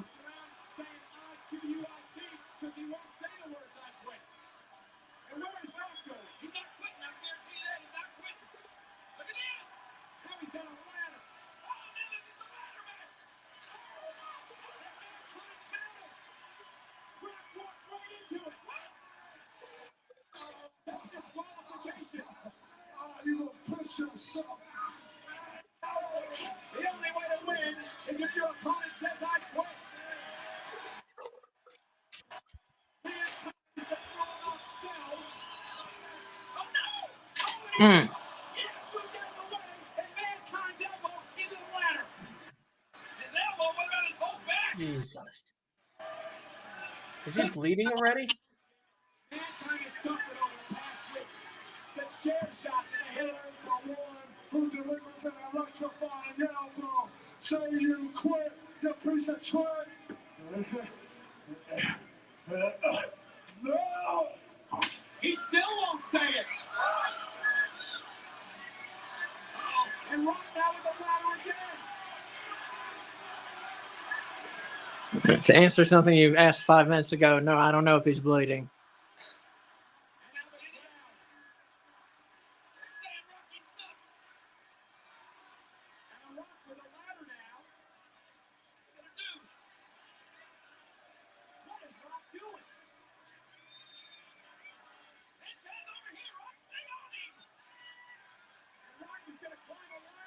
That is not the safe way to climb that ladder. No, it's not. I'm not sure what he's setting up for here. He's gonna go off the rail. I know what he's setting up for.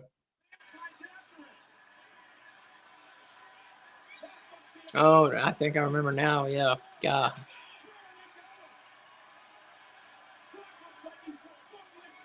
Yeah.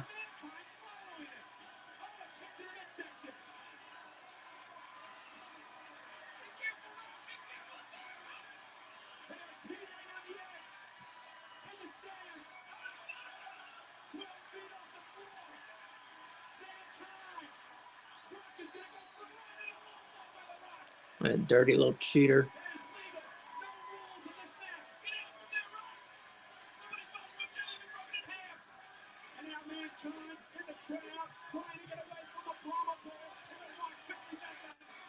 Hit Mick Foley in the twigs and the berries there. The twig and berries, I should say. Twigs. Not twigs, the twig and berries. Oh.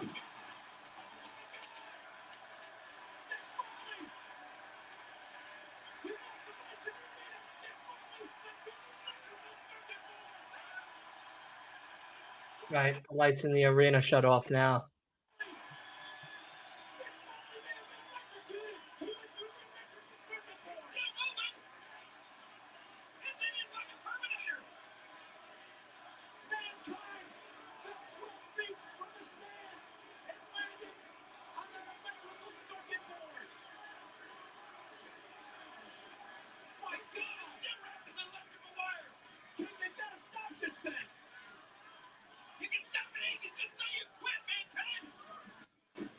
You don't stop it until someone dies.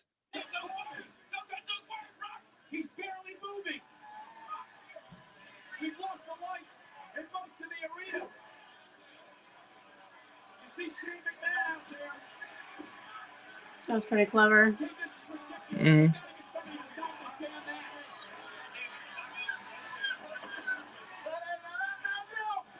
No, Doctor. No, nothing. That son of a bitch will scream I quit out there. Damn it, no.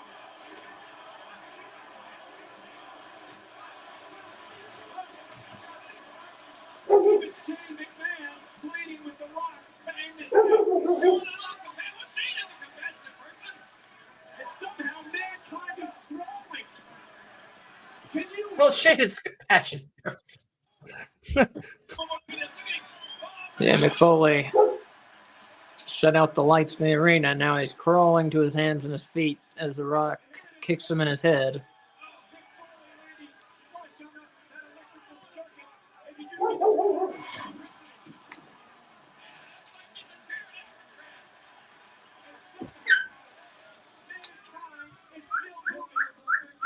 Rip. Come on, baby. Ripley. Come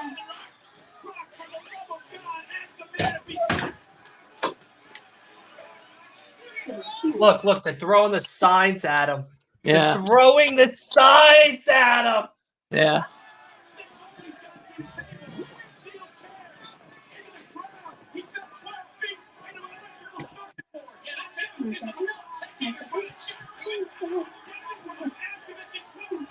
No, Ripley.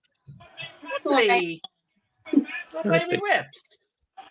Little baby Rips. 6 weeks away, guys. Revolution. And you getting to meet the Ripley dog. Now I get to meet the Ripster.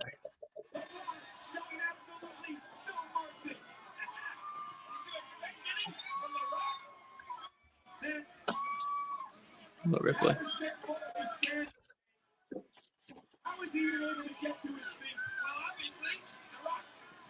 Oh, it's very simple. He's an absolute sociopath. That's why.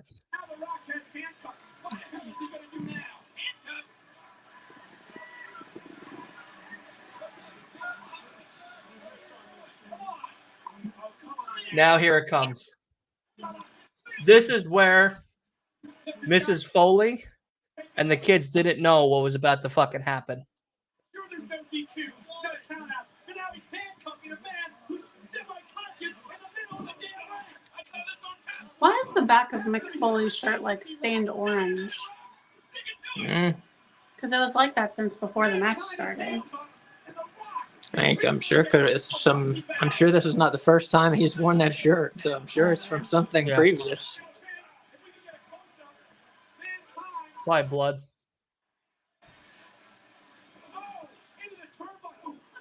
Or marinara. Does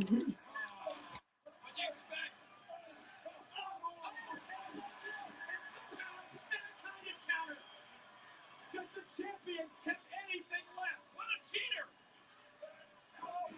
Get to the midsection, he has bad hands. Kick the rock low, though.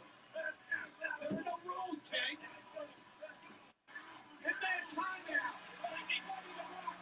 And that was the low blow on the left of your screen. And now the Brahma Bull's in trouble. Uh-oh. He's not going to do this.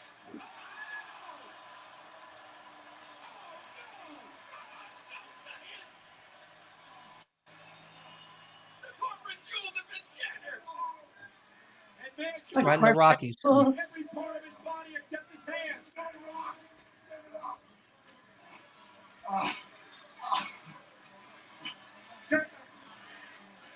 King, have you ever seen anything like this? Ever? Get that piece of shit away from me. Really good, but a little worried about the rock now. Clothesline. And how the hell can Mick Foley defend himself when his hands are handcuffed? Well, they can't, you idiot. And now Rock again. And now the chair. Oh, please. That what you're about to watch is the most graphic scene in absolute sports entertainment history. Yeah, I would agree. I should look away. I don't know. I will look away.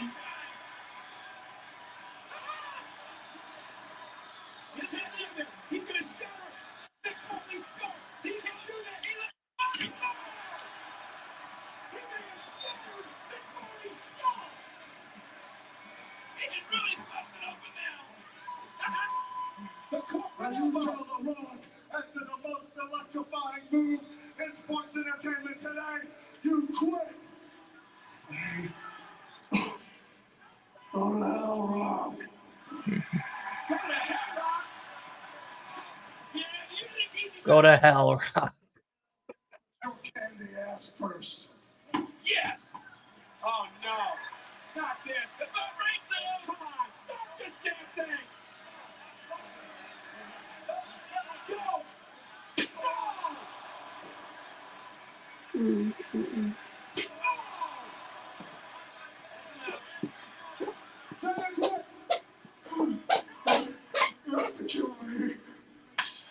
He said, oh no. Did you hear what sticking in the He said, I think the Rock will do it. You better say it. And Mankind out on his feet, and another one. What the hell is Mick Foley doing? He's coming for more. Sickening thud of steel against skull.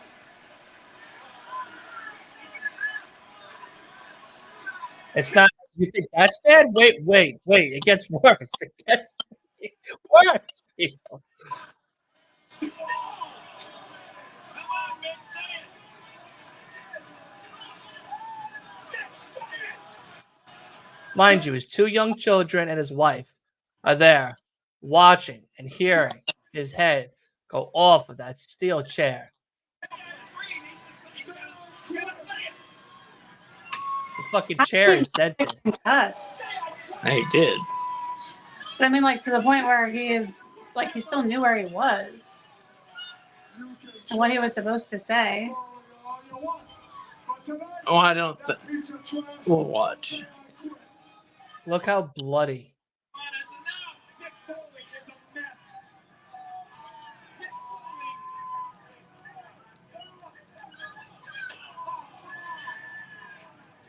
Damn it, somebody please stop this thing. Telling you, I'm the only one that can stop this phone. If Mr. McMahon is back there, please come do something. Nick, that's enough. Say it. God, put down the chair. Thank you. Now the Rock guaranteed to the millions and millions of the Rock's fans, and he was going to make that son of a bitch scream, I quit. Mankind, you monkey ass, says I quit. Now, mind you, when he was walking up the ramp, that is when his wife and everybody left. Because at this point, Beyond the Mat was already getting them. So, mind you, they already left to go into the back waiting for him. That I Quit later on throughout the weeks was a pre-recorded I Quit from Mankind that they played. He never actually said I quit. Yeah. I didn't know if he'd be able to say I quit because No. It was the corporation cheating. He had knocked him out. Oh. They had taken it. It was a promo where Mankind was yelling, and he was saying, "I'm Right. gonna make you scream! I quit! I quit! I quit!" And they had taken that and knocked him out and so played. it's part of the storyline. As far as the storyline. Okay. Yeah, no, Mick was out cold. Now, mind you, after this match and a few other more matches, this is when his memory started slipping, where he went then to Vince and was like, I need to take time off. And he's like, nah, Mick, you have things, obligations. And he's like, Vince, I drove by my house 3 times and I didn't even know that it was my house. That's sad. And I'm like, whoa. Like, wow. Foley's career could be over, kid. The new champion, The Rock. And sure, he did what he was supposed to do. He got Mick Foley under the words, I quit.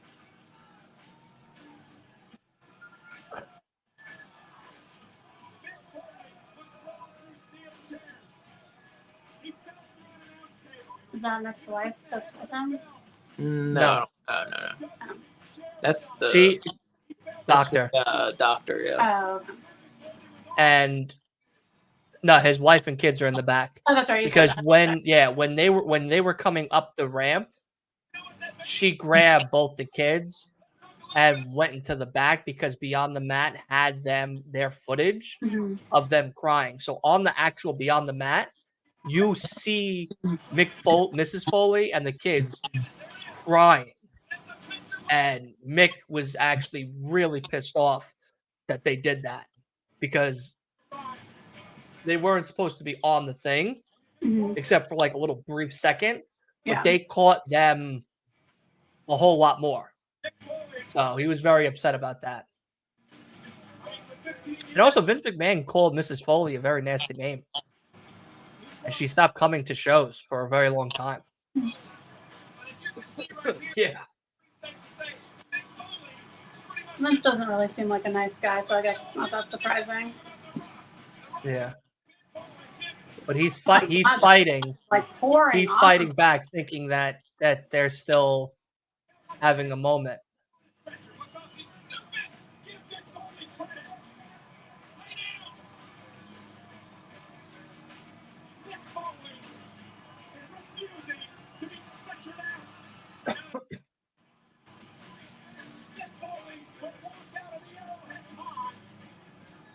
Why does that guy have a bucket of water? Water for his blood. Clear his face. Oh, I see.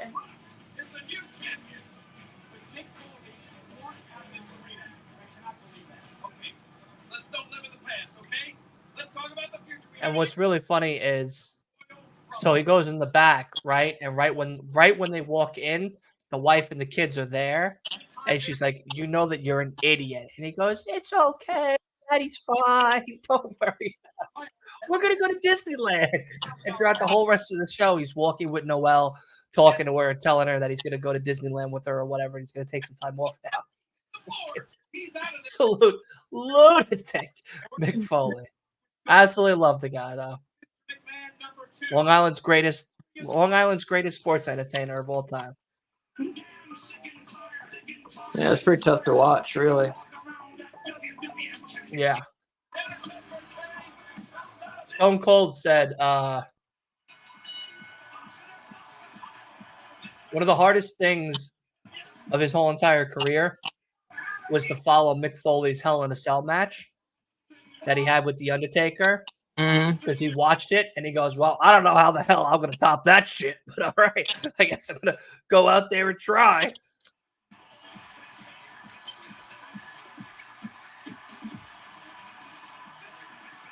Right, he just brought the Zamboni.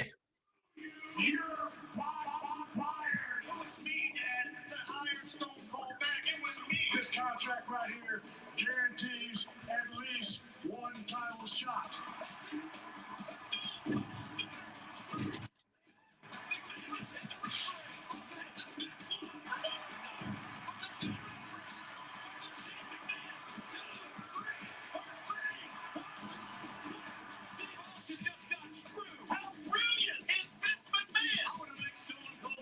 We just watched that Survivor Series. Mm-hmm.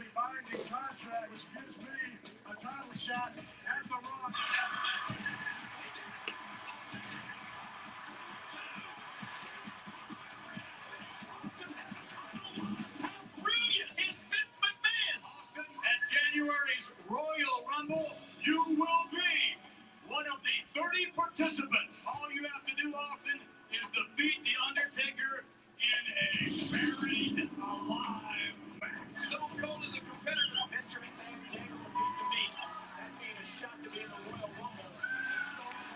Yeah, Stone Cold lost the belt in September of '98 and had been trying to get it back for 5 months and still had not won it back. That seems like the best buried alive match ever. Was Why? that good? Yeah. Because they had a friggin' backhoe to put the dirt in. And there was a tombstone with their faces on it. Like they paid for a real tombstone. That individual who eliminates Austin will be $100,000, Richard. Number 30.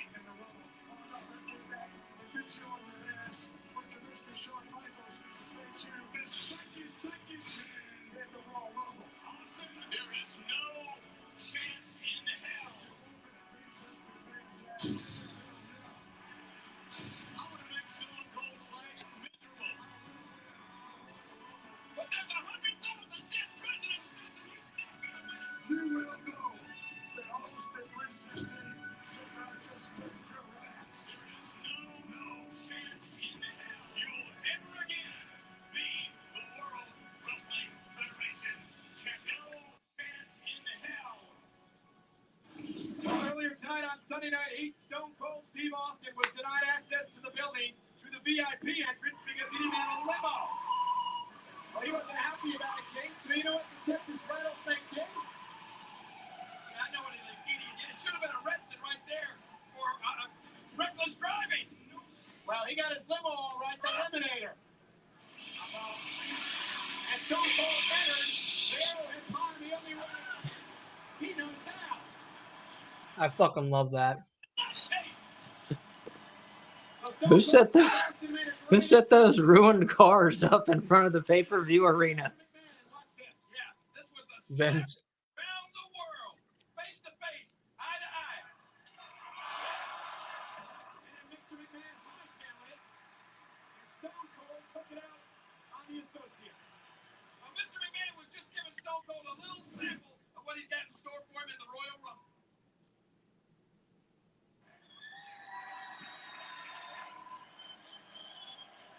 Let's look at how he played. Ladies and gentlemen, it is I now picked a good pay-per-view. You did. You picked a great pay-per-view.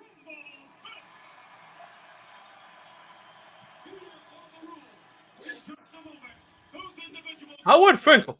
and two will enter The Fink. and the match will begin. Then, every minute and a half thereafter, another superstar enters the ring according to the number that they drew. Remember, in this contest, it is every man for himself.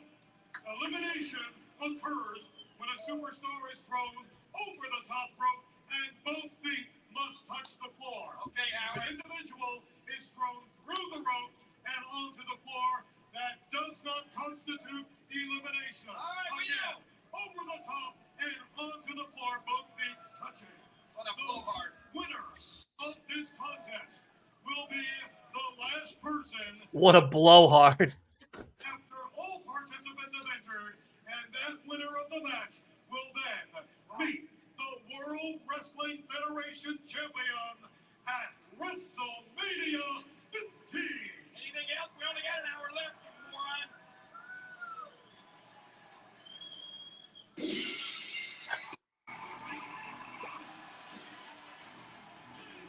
Da-da, da-da, da-da. Da-da, da-da, da-da. Meow.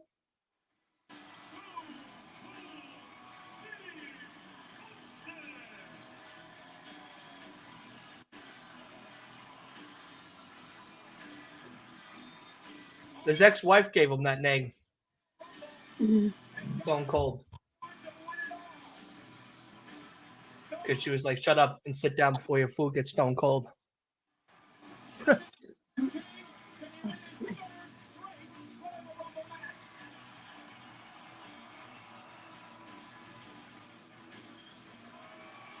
Yeah, he had won the 97 and 98 Rumble, so he was trying to win his third straight year, which no one had ever done.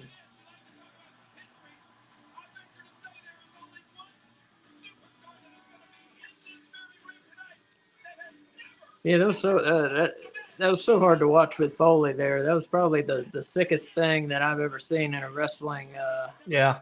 event. Thankfully, we don't see that that type of thing anymore. You know, with what we know now about head injuries. You know. Yeah. I saw someone take an unprotected headshot the other day, like a week or two ago. Yeah, but thankfully we don't see like 10 or Mankind 12 level. or 13 or however many that was. I mean, even one is too many. I mean, really. Look at that beefcake. Vinnie Mac. Look, they're throwing popcorn at him and garbage.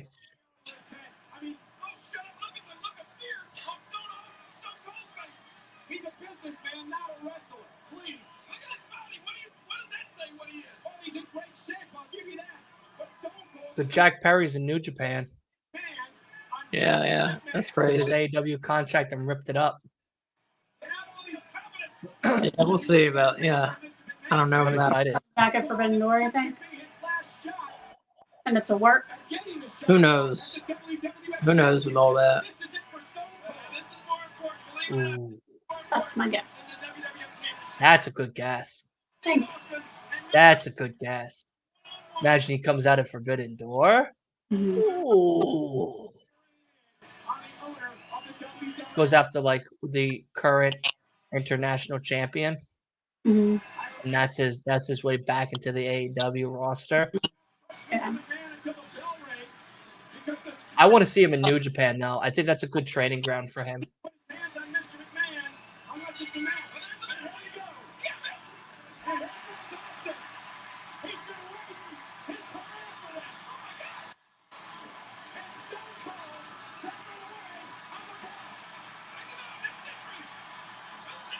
This is how I felt Thursday at work.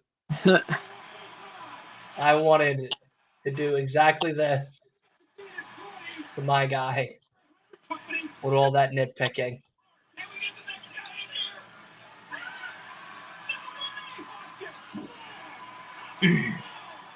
Yeah, everybody's been there. I think that's why this feud was so successful, you know? Yeah, everybody hates their boss. Part of why this feud was so successful. Yeah. Part of it's just because these are two of the best characters in the history of wrestling. That too. Stone Cold and Vince McMahon were great. Keep in mind, participants will enter at equally timed intervals throughout this matchup. You're eliminated if you're tossed over the top rope. Yeah, it's so tough watching that with Foley. I just hope we don't see him just a mumbling mess by the time he's 80 years old, you know? He's still good. Yeah, for now. He's 58. He's kicking. He's living. Yeah. He's living his best life. He wants to make this man something.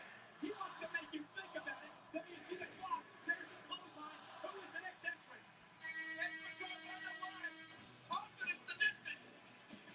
Golga. This is his Rumble debut.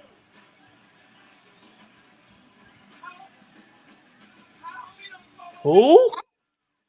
That is the wrestler formerly known as Earthquake and the Shark. He is in the Oddities. He loves Cartman, and he wears a mask. And that's all we know about him. Does he talk about Cartman or just because of No, his shirt? doesn't talk. Just loves Cartman. Wears a mask. He's gone. Did Vince McMahon roll out? Vince McMahon ran away, yes.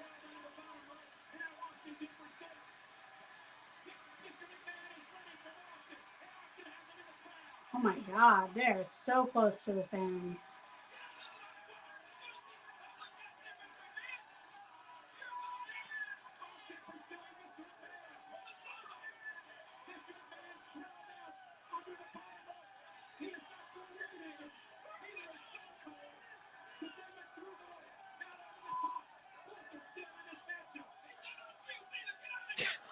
McMahon's on juice sign. McMahon 666. Look, Mom, we're white trash. Who will the next entrant be? As Stone Cold and Mr. McMahon push through the crowd.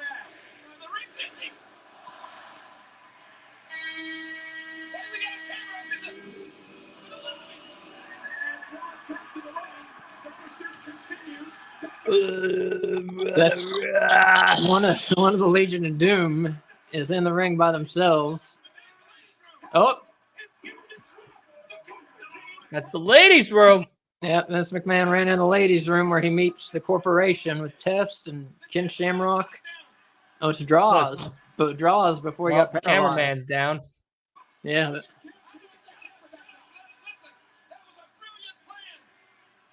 So that's Draws later this year. Or no, later this year or the next year, he got paralyzed in the ring. That's so sad. Yeah. Yeah, he just died too. Yeah, he just died this year. That's sad too. I'm sure he would have lived a longer life had he not been paralyzed. Yeah.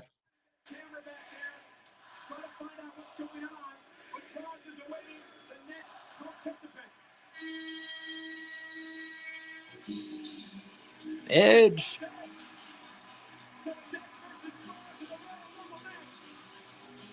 before he was a big superstar, but big main event superstar is what I was trying to get at. And there's that inner rage, that inner fury from Edge. All these young superstars making their Royal Rumble debut. Huh. Well, the last we saw, he was in that woman's locker room, just undergoing it. It wasn't a locker room, was it? It was a bathroom. Yeah, it was a bathroom. Folks, we all trying to get a camera back into that area of the Arrowhead Pond. They had a camera there. I saw it. They're lying to us. They knocked the cameraman down. It's sports entertainment, Kay. Then who knows what they Sports did? entertainment. Then who knows what they did to the cameraman? They're bad guys. Maybe they're all on a bathroom break. That could be too. Cameramen are, well, they may be in a union. Might get bathroom breaks. They're definitely in a union. So Draws here was a member of the Legion of Doom, along with Animal and Hawk, and they were doing an angle that Hawk was addicted to drugs and alcohol, which he was in reality, which was pretty sick. Pretty accurate. Yeah. Gilbert? Gilbert, I mean.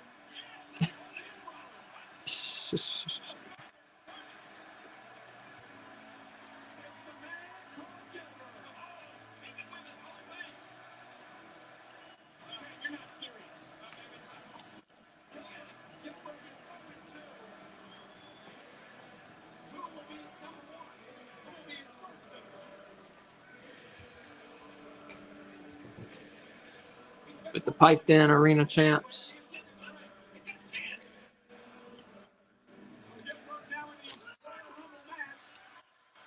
Yep, there he goes.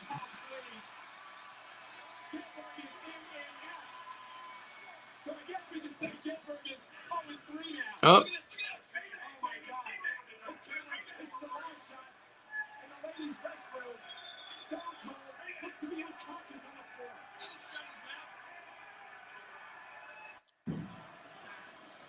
We need doctors and paramedics. We need to get Austin some help up there.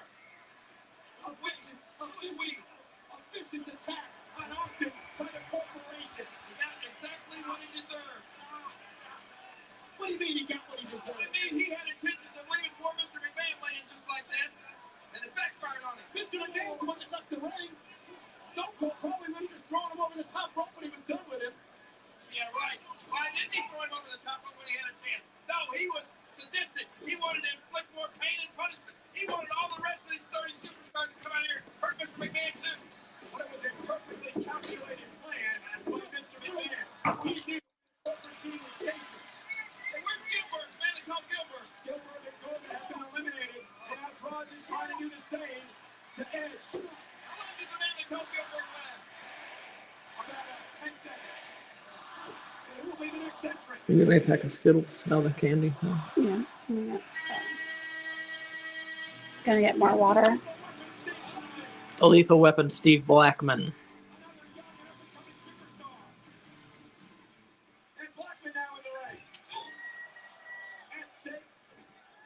Yeah, they did that gimmick I was talking about with Draws in the Legion of Doom, and it was revealed that Draws was the one who was selling Hawk the drugs that he was addicted to. So he was a bad drug dealer, man. And then he got paralyzed. They showed Stone Cold. They beat him up in the bathroom. Get out of here, dog.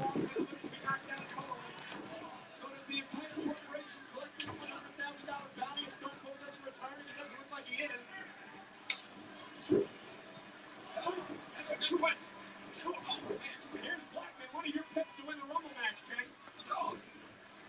And I stress one of your picks. I predicted Blackman would win. That's what you said. Get over here.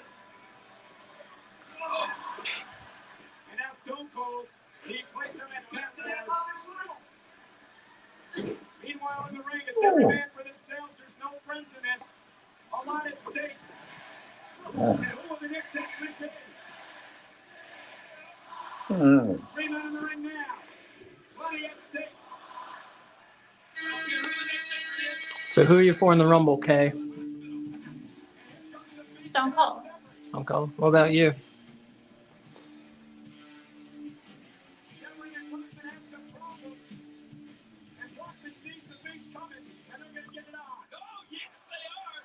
I feel like it's someone from the corporation. No, I mean, who are you cheering for? Oh. Yeah, I want Stone Cold too.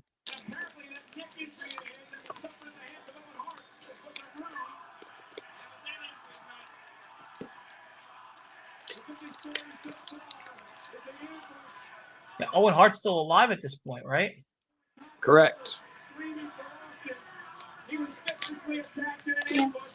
Now, who do you predict? Someone from the corporation. Either like Vince, Boss Man, X-Pac, Pest. You know, one of the schmoes that like. I'm predicting Steve Austin. I think he escapes the hospital, does a run-in at the last minute, and wins it. Comes in with the ambulance. Mm-hmm.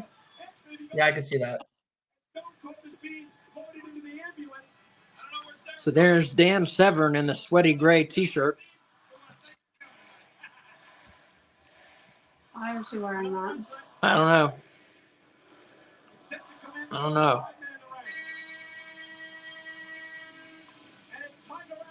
I can't believe it's 6 weeks until Revolution. Yeah, it's getting down. You gotta clean the house. We're going to.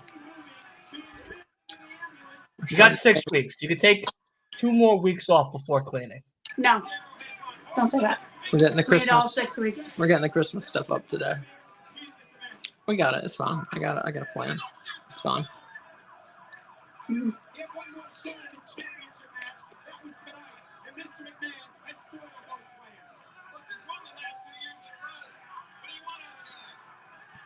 Three o'clock Saturday.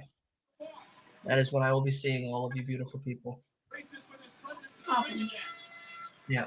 But are you flying into Greensboro or are you flying into Charlotte? No, so Friday I'm going to hang with Katrina and them at Charlotte, and then Saturday is when I'm going to see all of you at 3 in Greensboro. But yeah, I'm flying into Charlotte and then flying from on Monday, flying from Greensboro to LaGuardia, back to LaGuardia. No. Because I'm going LaGuardia to Charlotte, where there's no stops, no delays.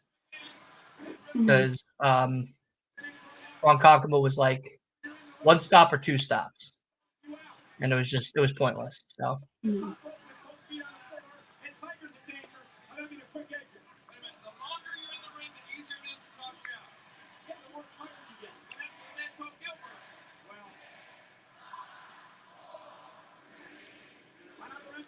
well, his name is Gilbert. The Blue Meanie.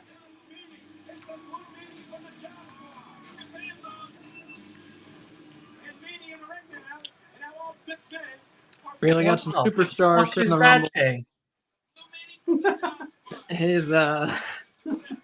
He's one of the enemies from the Beatles movie, The Yellow Submarine.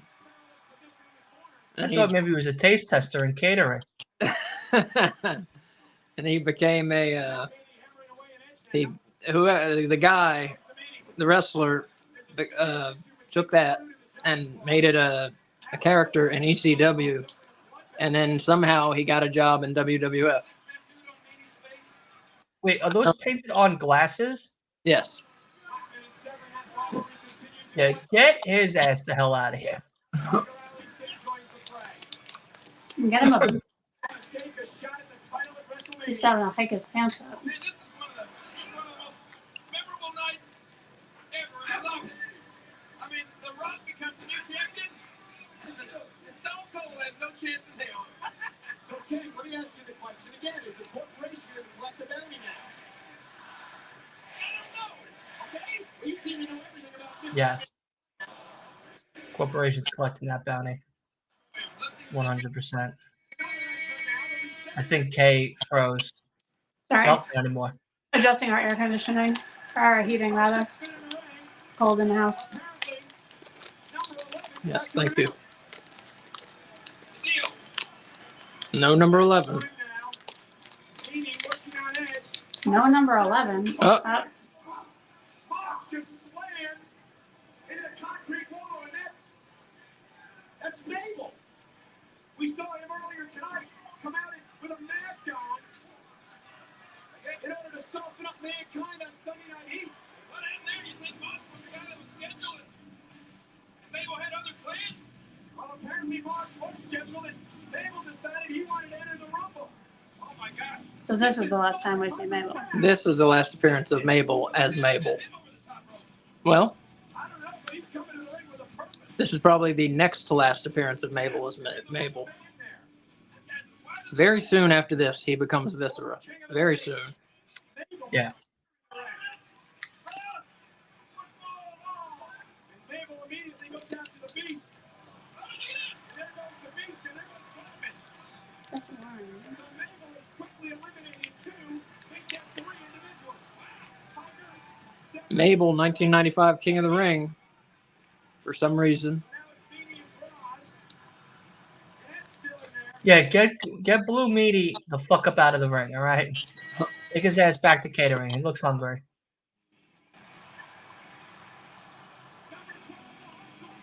Oh, you didn't know? Your ass better call somebody. That'll slow him down.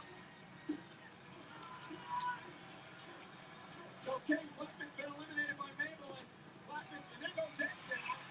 And he hung on. Only one foot has hit the floor. 2 Oh. hit the floor. And now Oh, almost. Mabel. Ah, nah, not Adam Copeland. What? Oh, wait. Oh, Hey, yo, what the fuck? that's the Undertaker. Oh, wait. I thought he was dead. Well, like this. We saw his soul rise from the heavens. And the Undertaker's not in the Rumble. What's Oh, wait. That was Mabel's last appearance as Mabel. The acolytes. The ministry is kidnapping Mabel. And then the next time we see him, he is Viscera.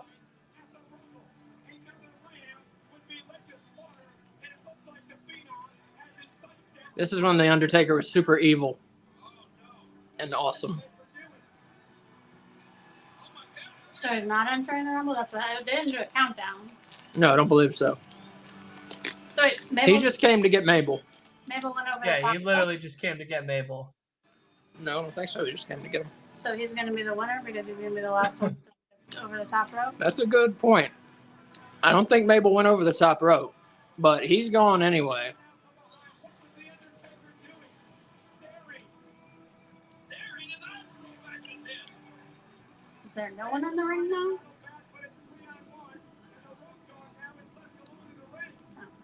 Road Dogg's in the ring. That's such a great role that Undertaker Yeah, has. this is a weird Royal Rumble. There's a lot going on.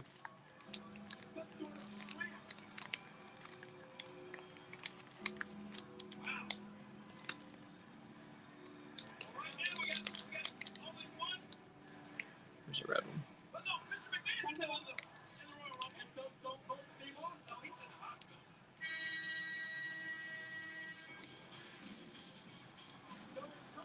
Gangrel.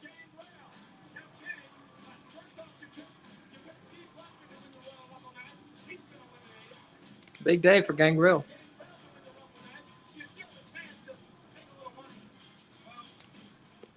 No, I think back that damn site that we're playing. Are they giving the tip on Gangrel as well? And here's Gangrel. They're supposed to see on work again. Almost won the European Championship match in a great match against X-Pac earlier tonight. Call him Latoya Jackson. That wasn't a great match, Michael Cole. You can shut the fuck up on that one. Oh, damn.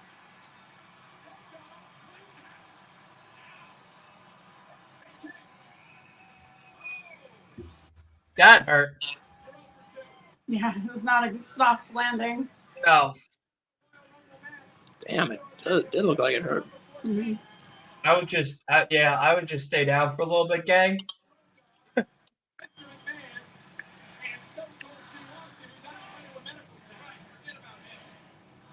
Who's going to be next for Road Dogg?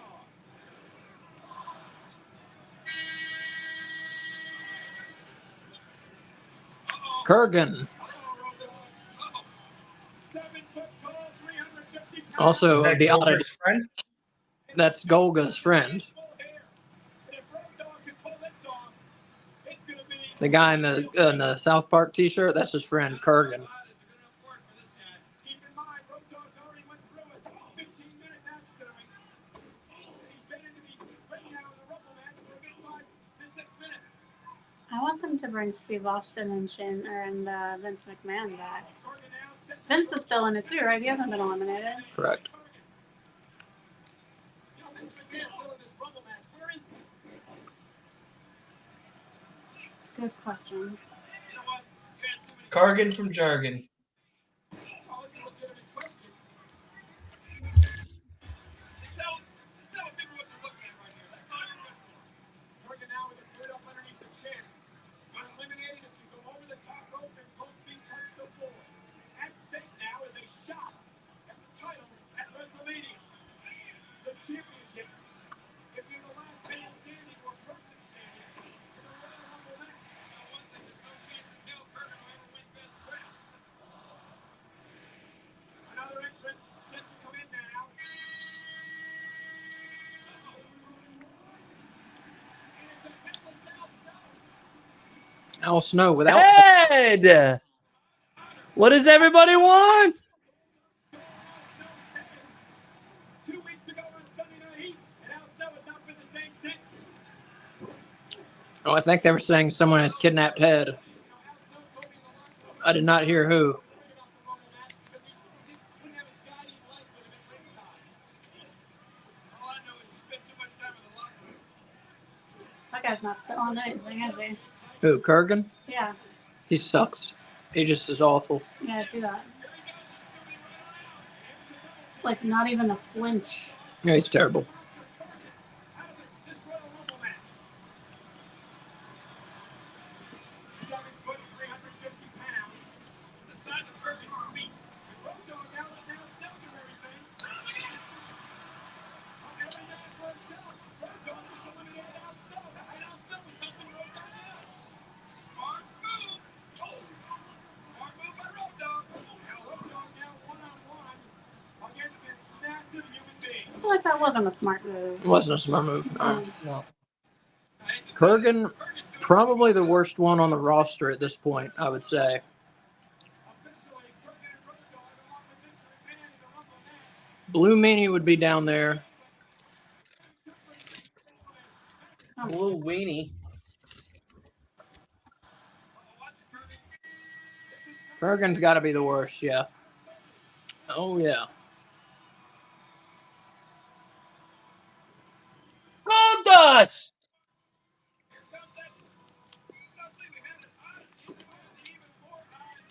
AKA Dustin Rhodes. Still going. AKA Blackface.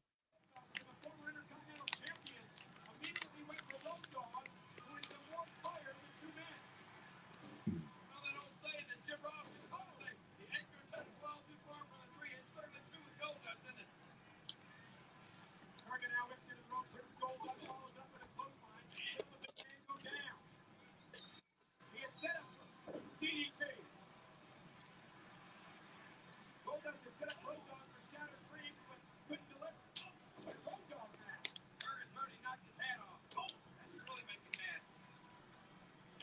Road Dogg kicked to the face now on Goldust. An ugly head anyway, Kurgan.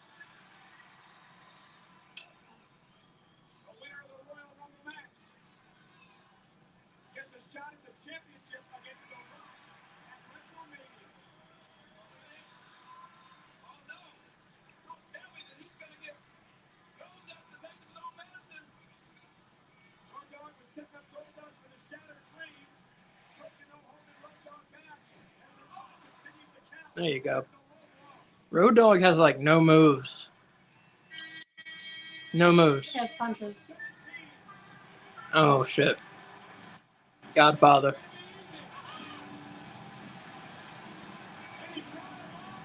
With the hoe train. He's only got 2 hoes. This is a very light hoe night for him.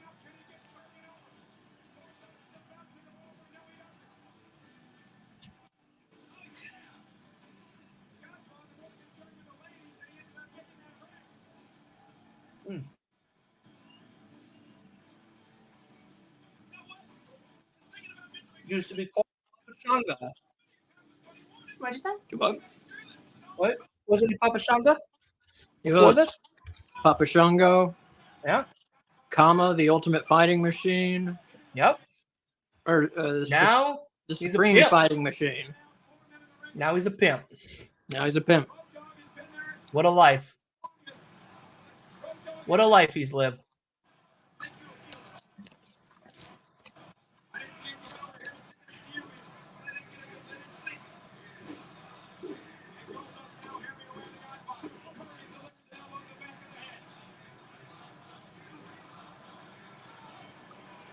Now, generally, the Godfather would bring the hoes to the ring and would offer them to his opponent in exchange for fighting that night.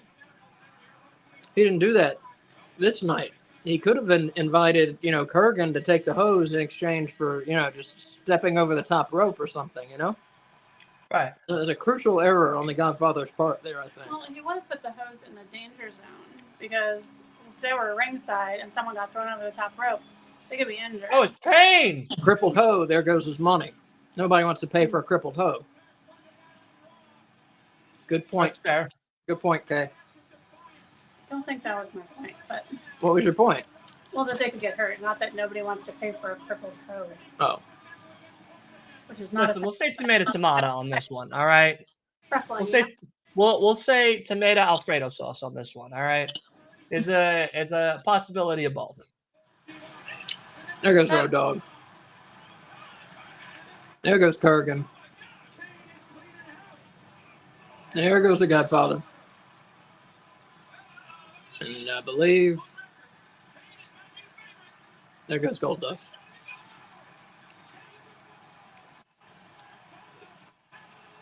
Fuck Kane. Love Kane. I used to love Kane. And then the idiot who played him had to start fucking running his mouth with his dumb political opinions. Yeah, listen. Ruined the character. What's his name? What's his real name? Glenn Jacobs. Yeah, Glenn Jacobs, idiot. Kane, all-star.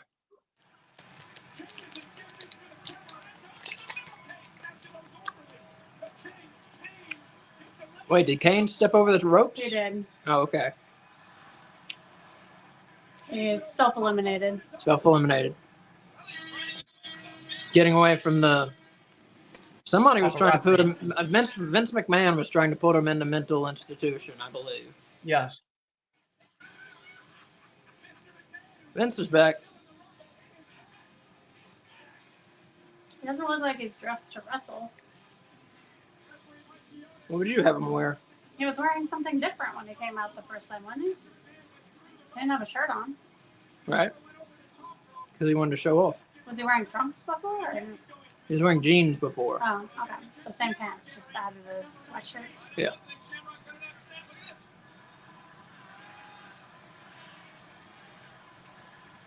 In order to be eliminated, you go over the top rope.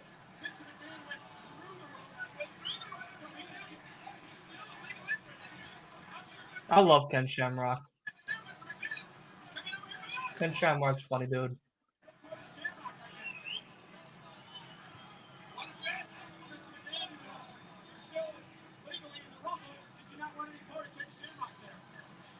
Shamrock, what do you think? I'm nuts? Right. I mean, let's face it. I accomplished what I wanted to accomplish. What? Yes. Actually, we do. We still do, all the way in 2024. He had no chance in that, right? That's exactly what I'm trying to say. That's what you wanted, though? I thought you wanted to have the opportunity one-on-one.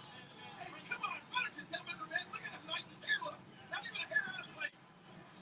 This is great. I think I gave pretty good accounting of myself. Absolutely.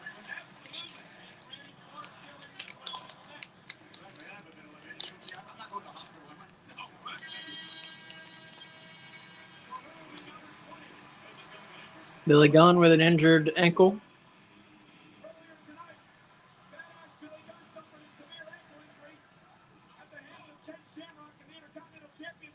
We're getting a second match between the two. Been a very strange Royal Rumble. Been mental asylums running after people. The Undertaker kidnapped Mabel. Stone Cold fell victim in a ladies' restroom. A lot of extracurriculars. This is a Vince Russo Royal Rumble. That's what's going on with that. But Vince Russo filtered through Vince McMahon. Usually turned out pretty entertaining.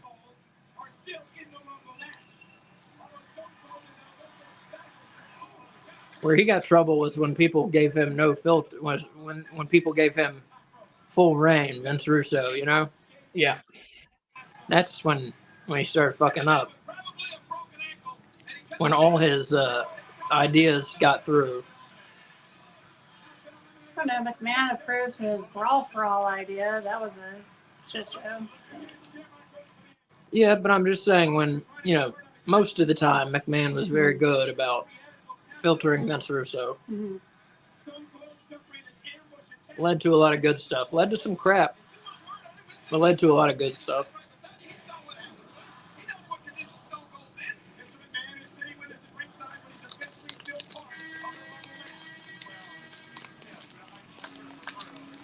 Kurt Angle comes in 1999. I think you're right. Yeah. Because he just finishes his Olympic match where he, becomes the Olympic gold medalist. And that has nothing to do. That was 96. That was 96. Yeah. What was 96? So when does Olympic Kurt come gold to the medal. WWF then?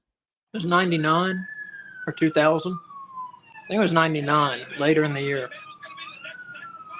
No. Yeah, way after the Rumble and stuff. Here it is. Look at Vince. Look at Vince. Hey, he's coming in with the fucking thing.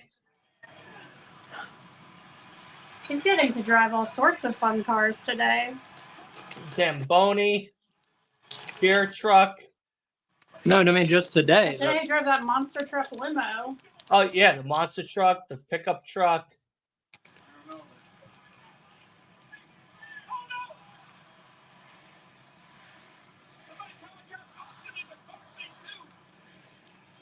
That guy in the purple is Test.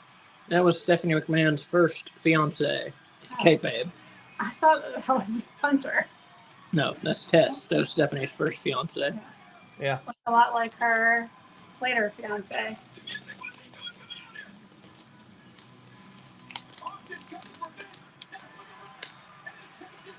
Come here, you sick son of a bitch.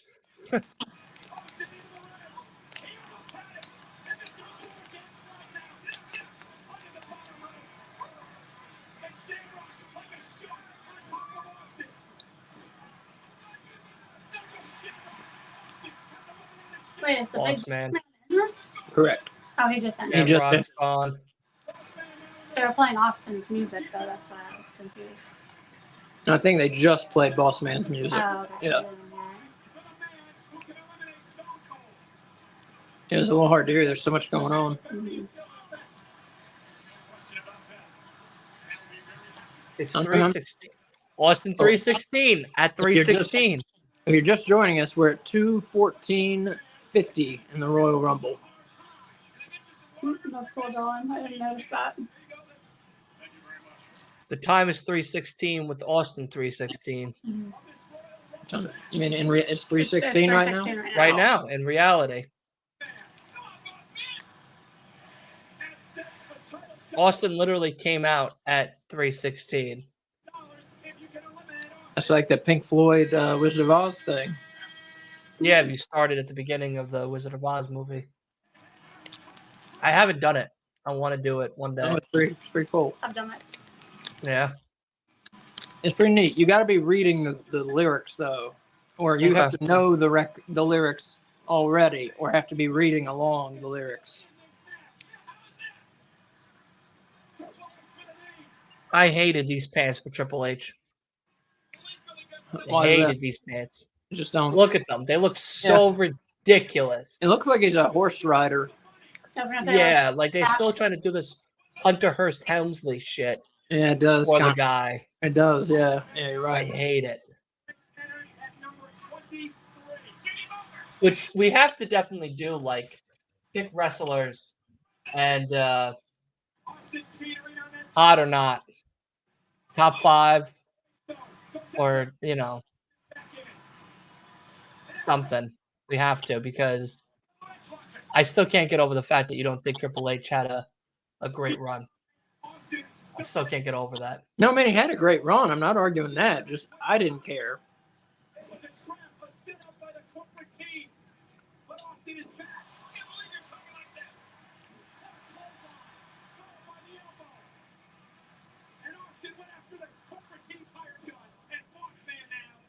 Like, he just didn't impress me. That's. I mean, he had a great run in a wrestling game. Just he never impressed me personally. Hello, ladies. I used to be a big Val Venus fan. I love that character. The porn star? Porn star. Yeah. He got him in a lot of trouble, you know? Oh, yeah. It's funny. There are 6 men in the ring, 7 still in the match. Mr. McMahon is officially still in this match. Porn star who just never knew that fucking everyone he wanted to was wrong, you know? He's just like always taken aback, you know? He's like, what did I do, you know? I didn't do anything wrong. Yeah. And it's Billy Gunn now working on Austin, and Austin immediately goes to the injured ankle. Stone Cold had no interest in selling for Billy Gunn. Threw him out. Look at the cold blue eyes of the rattlesnake. Got 2 words for Billy Gunn. You're out. There's got to be a way. There's got to be a way that someone is going to be $100,000 richer. There's still, I still say it, there's no chance in hell that Austin's going to win this thing. Look at this, Austin, Bossman, and Test working together to try to eliminate Triple H. Yes, grab Austin. He's trying to stop him. And Austin just clotheslined down Venus. Triple H is still in it. And here comes his time. And 210 pounds. 1, 2, 3 kid. I'd like to cut the check to X-Pac. I love it. X-Pac So my favorite shirt that I bought at World's End is you're either from Long Island or you're a poor. That's awesome. Yeah. I think I've worn that at least 6 times already. And then second to that is the most magical place on earth shirt. Yeah. Which will also be coming to North Carolina when I come. Yeah. Yeah, I'm not bringing a lot of luggage because like there's no need to. Like I'm already gonna come in clothes and then just have like an extra pair of pants, a couple different shirts, and that's really it. Nothing like intense. Like I'm not bringing a suitcase. I'm bringing more like a duffel bag. Shit. Oh, and I'm bringing an extra Xbox controller. Oh, cool. Oh, yeah. Yeah. So that way, we have shit. I have shit to do.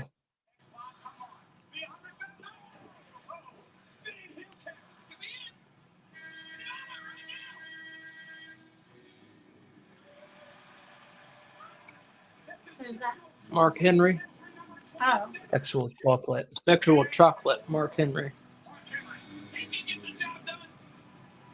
I've never seen young Mark Henry. Is he as terrible as old Mark Henry? Just as bad.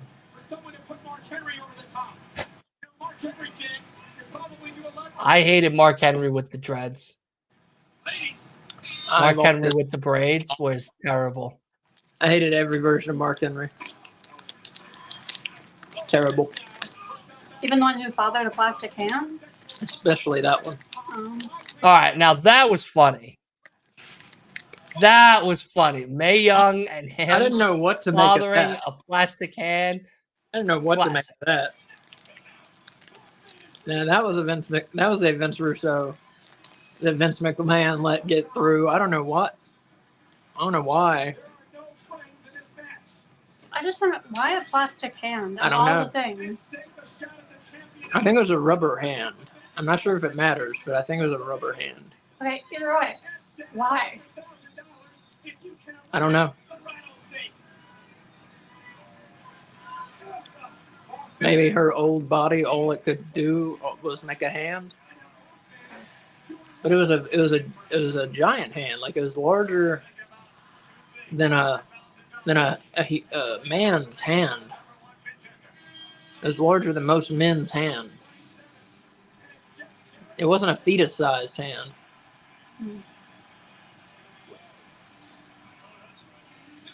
Comes Jeff Jarrett with Deborah.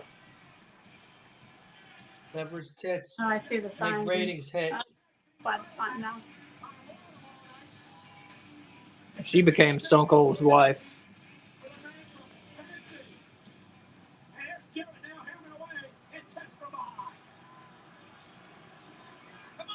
Was she Jeff Jarrett's wife at the time? Like No, right now?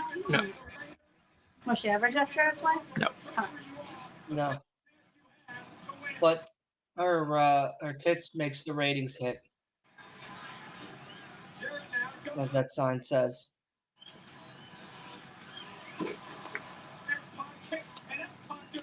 X-Pac. Yeah, just leveled Triple H for the kick.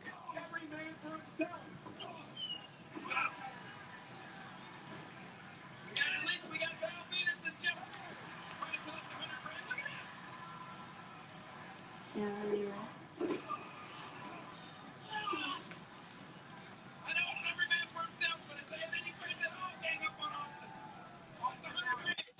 Austin's now in the corner. Austin, someone's going to throw him over. Somebody's got to. Somebody's going to have a lot of cash. They're going to pay him cash for an acceptance of that. He's winning it. He's winning it. I'm calling it now. He's winning it. I said Steve Austin. No, I with the way this show has been going, it's the corporation. Like Vince, Tess, D'Lo. D'Lo Brown.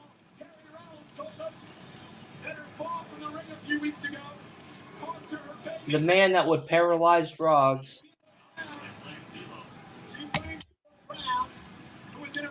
And Terry Runnels in a see-through shirt. God damn. Did you see that? You said it. Damn. Nice. I picked a good pay-per-view. Yeah. And Jacqueline was the other lady. It was Jacqueline. So the lady in forgot the about the see-through other shirt. lady. Yeah, this lady in the see-through shirt was Terry Runnels. That's Dustin Rhodes' wife at this point. There goes X-Pac.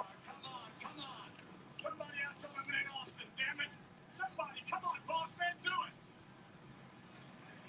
Mr. McMahon, you're sounding a little desperate here as the field thins out. We only got one corporation member left in there. You saw it all. I don't care who wins. Saw it all in that shirt. I'm not going to pay anybody $100,000. What do you mean we? So many people in the corporate. Oh, I just, you know what? Hey, Stone, All right, Tess just got eliminated for me. What thing are you up to? Venus out the corner. Yeah, Test and X-Pac, yeah. Mark Henry. I think they're getting Stone Cold set up here. Oh, what a clothesline. Mark Henry, Henry just clothesline, clotheslined. Triple H. Yes, this is it, Mr. McMahon. All right, I got Mark Henry just clothesline. Well, him and D'Lo attacking Val Venus. Get him out. They couldn't do it. Not yet. Right now I'm watching Jeff Jarrett through Austin. Jeff Jarrett, number one. Jeff, you're the man. The first man here. Austin has taken a tremendous amount of punishment. Only in the ring. Drop kicking Austin. Now Austin on Jarrett. Austin caught Jarrett. Yeah. Okay. The countdown timer. Yeah. Okay. Triple H throws out Jarrett. Yep. Owen Hart. My favorite Hart.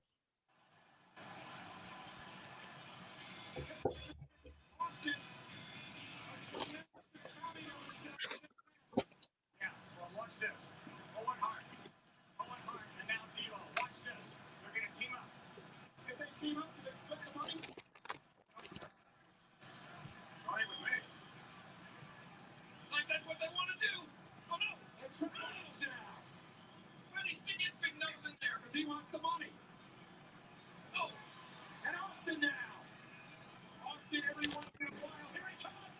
I don't know if you guys are chips people, or if you guys like eating potato chips, but these are the chips that I've been eating lately. Sun chips.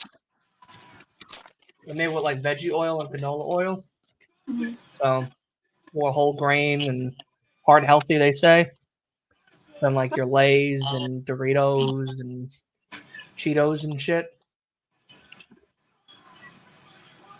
try to restrain yourself, Mr. McMahon.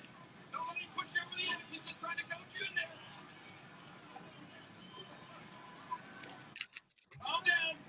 Are you okay, Mr. McMahon? I'll be okay as soon as someone throws Austin over the top. A double team now and Austin in the corner. Hey, maybe China will do it. Maybe China can get the job done. We need to get a list of some of your snacks you like before you get here. Yeah. Number 30 on the way. Listen, when I come, Because we definitely We're do going- not have any food you like here. you like ice cream? Yeah, but we don't keep it in the house. Why not? So we don't get that. So we eat it. Yeah. Well, this weekend that I come, you're gonna get fat. Okay. We're gonna eat like kings and queens. When I come, we should hit up Walmart, and we'll get some treats. All right. If you want to tell me what treats you want ahead of time, I can put in a grocery order so that way you don't have to spend some of your time here grocery Yeah, shopping. we should do that. Yeah, we don't need to go to. I want the full North Carolina experience. You want to go to a grocery store in North Carolina? Absolutely. All right. Because I'm also making Katrina take me to one when I come as well. She's just like, what do you want to do when you get here? Absolutely. I told her, I was like, when I get there, we're going to go grocery shopping. She goes, why? I'm like, I want the full North Carolina experience. All right. Have you been to a grocery store outside of New York before? No. I bet they're. Well, you're not like directly in the city, so it's not like stupid. You have like a regular sized grocery store in Long Island, right? We have a lot of Walmarts, Mm-hmm. Targets, and then we Yeah. have places called Stop and Shop, Mm-hmm. and we also have King Cullen's, which is like a New York thing. I've Yeah, never, I've never heard of that. Yeah, it's a New York thing, King Cullen. Then we also have a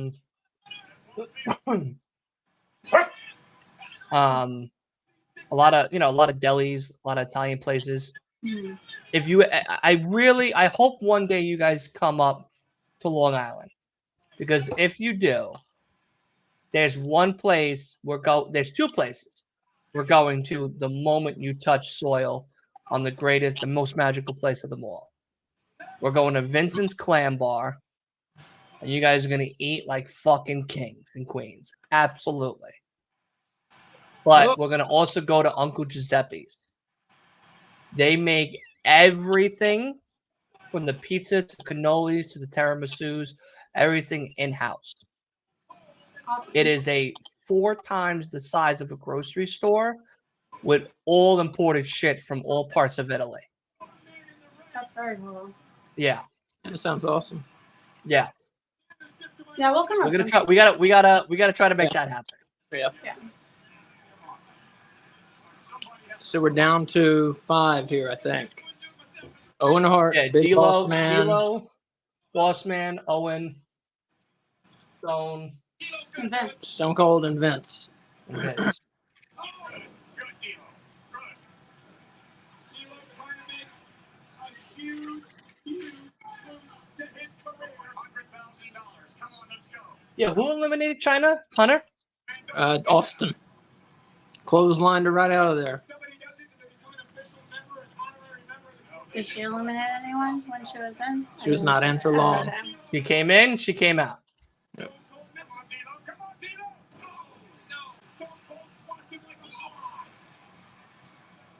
How in the world does the Rattlesnake have so much left? He was ambushed in a sneak attack by the corporate team. This year, though, 1999, she would become the first woman to become Intercontinental Champion, so that was pretty cool. She was also the first woman to be in a Rumble, isn't she? True, but it ended up not meaning much. Yeah. She was in there for 10 seconds. That's still historic. Yeah, I guess. He said it didn't mean much. It broke down a barrier. Eddie Guerrero came around this time as well. The Radicals. Yeah, it would have been like 2000, wasn't it? Yeah, late 99, early 2000. Yeah. The Radicals showed up. Dean Malenko, Perry Saturn, Yeah, Chris I think it was Benoit. late 99, yeah, wasn't it? Yeah, and Eddie Guerrero. And then around 2000 is when Eddie and China became the thing. This is Mamacita. And it's only because of the fact that the Radicals weren't hitting the way that they thought they were going to hit. Which sucks because they had a really great cast. Yeah. Especially with Malenko, Benoit, and Eddie. You know, Perry Saturn tried to do a bunch of different gimmicks, but nothing stuck. Is that why Dominic has mommy? Because yes, Mamacita. Mm-hmm. Yes, it's to rehash the Eddie and China thing.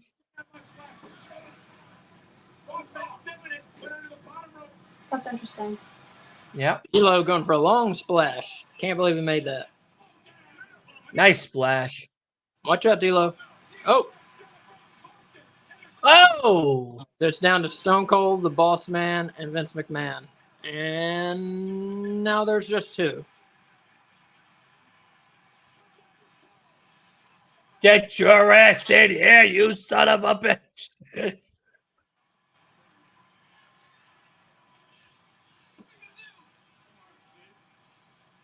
Michael Cole looks like he's going to the prom. Yeah, he's always dressed to impress. All the way down to the Scarfadels.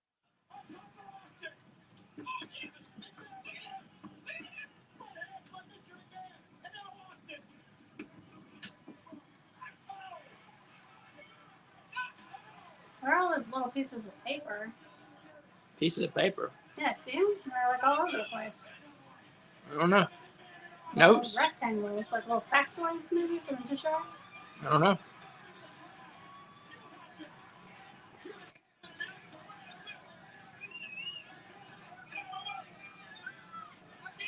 Yeah, little factoids about everybody. Yeah, probably. Hmm? Oh yeah, little factoids about every entrant, something like that. Yeah. I would have loved to have been security for a WWF show, like a pay-per-view, and for a Jerry Springer taping.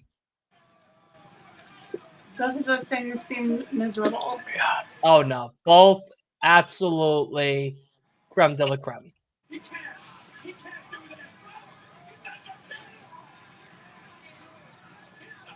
He signs our checks.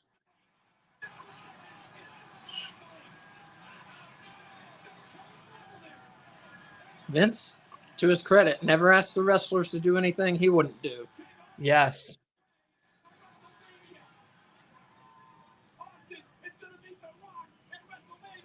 But he wasn't out there doing it 300 days a year, though. Did you see him take that jump?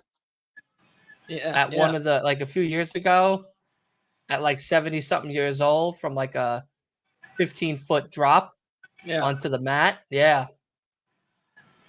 Not for nothing. I give him credit for that. Yeah. He might be a pervy man, but at least he's honest about what he's willing to do with his superstars. You know, there's just been allegations. I don't know about any of that. I don't know. I don't know. I only say that because of his him and Stacy Keibler, Trish Stratus skits that he had. So, just It was funny. it was a great.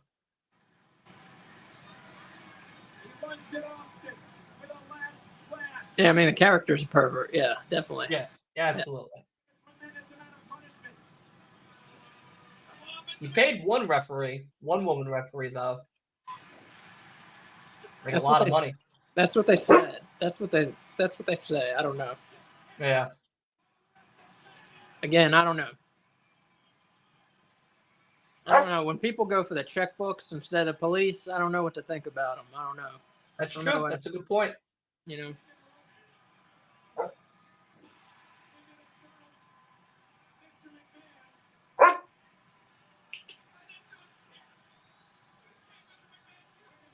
Makes you wonder what's their real motivation. You know, why are they after that rich person? They ain't saying Joe Schmo raped him. They're saying Mr. Moneybags raped him, you know? Right. And why, you know? Maybe because Mr. Moneybags raped them. Well, then go for justice. There's not always proof. Go for justice. Go to the police. Get justice. That's not how it works. See him, get him in jail.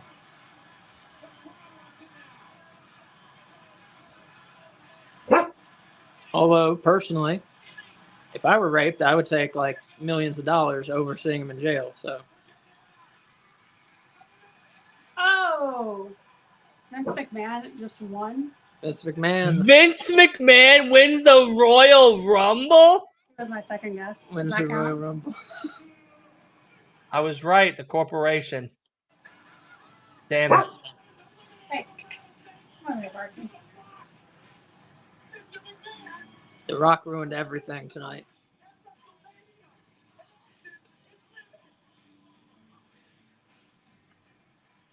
Oh, son of a bitch. Wait, so does that mean that Mr. McMahon's going to be in the main event at WrestleMania? Yeah, but they get out of that. You know. Has Vince ever wrestled at a WrestleMania? Yes. They had 2.5 months to get out of that. Mm-hmm. But as of right now, the main event at WrestleMania is The Rock versus Vince McMahon. Mm-hmm. But that is not how it stays. Right. I picked a good fucking pay-per-view. That's all I gotta say to this. You did. I picked a good one. I picked a 5 out of 5. It's a good show, except for Big Boss Man and Road Dogg. And Luna and Sable was not good.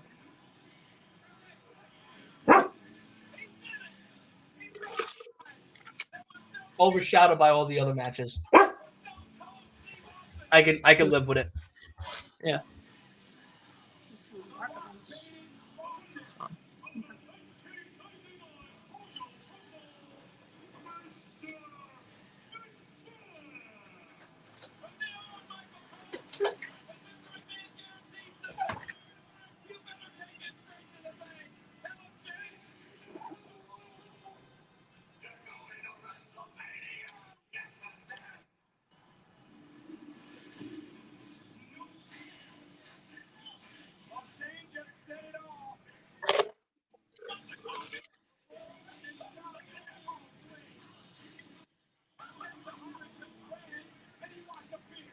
Look. Good at catching those.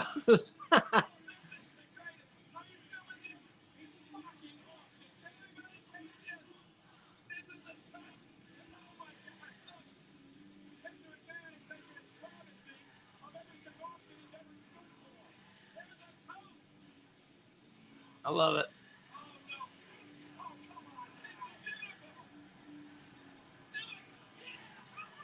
How did people run away so quick? They paid all that money for tickets, and now the show is still going on, and they just ran away. Look at all those. When after the Christian and Edge match at World's End, Yeah.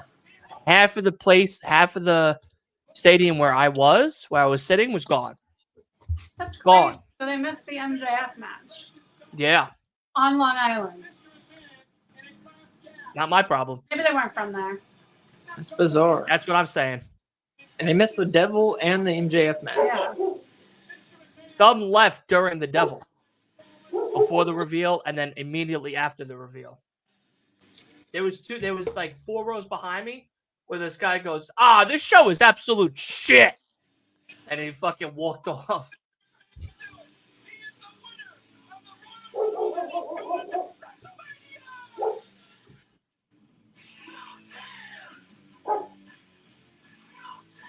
What a great show. What a great fucking show. I love that this became his music. Yeah. It was just the music for the pay-per-view at first, but he adopted it as his music.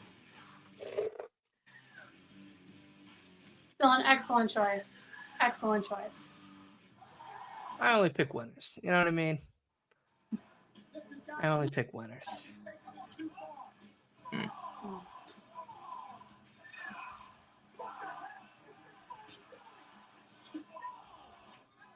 God.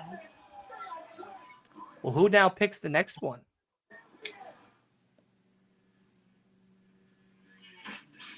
I will pick the next one.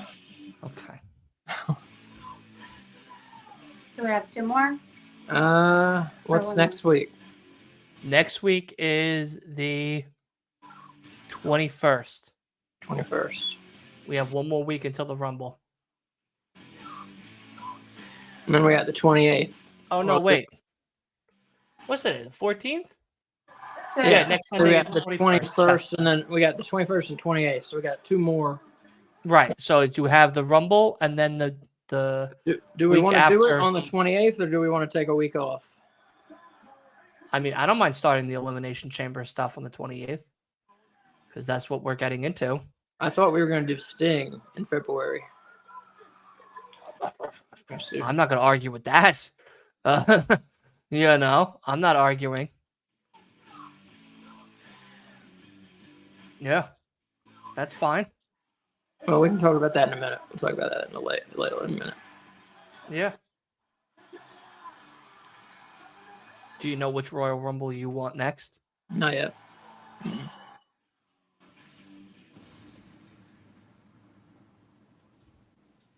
It is the most shocking event in the history of the WWF. Still celebrating. Yeah, of course they are. Mr. McMahon has won the Royal Rumble. Mr. McMahon is going to WrestleMania. Oh, it's over. Now it's over. All right, pretty good Royal Rumble. Very good Royal Rumble. I remember Pretty that good. I remember that one was being Pretty good. This was a fucking perfect Royal Rumble. I remember that one was being very eventful. Definitely a Vince Russo Rumble, as I said, with all the extracurriculars happening. Why does it look so bright behind you? I don't know. Looks very bright back there. Sorry. Oh, that's okay. I just don't know why it looks so bright back there. It's the same light that I use every time. That's weird. Anyway. Very good Royal Rumble. Some good matches as well. Let's go around and pick best match, worst match, and rating. So we'll start with Kay. Best match was The Rock versus Mankind. Okay. Worst match. I forget who's even in it now. Oh, Road Dogg and Big Boss Man.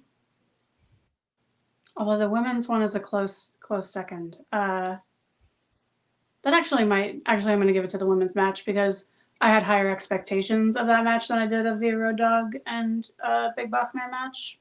So I'm going to say that was the worst one because for a strap match, it was not great. Mm-hmm. Although I was getting water and US Sprite during part of it, so I didn't see the whole thing, but still. You know as much. Yeah, I figured.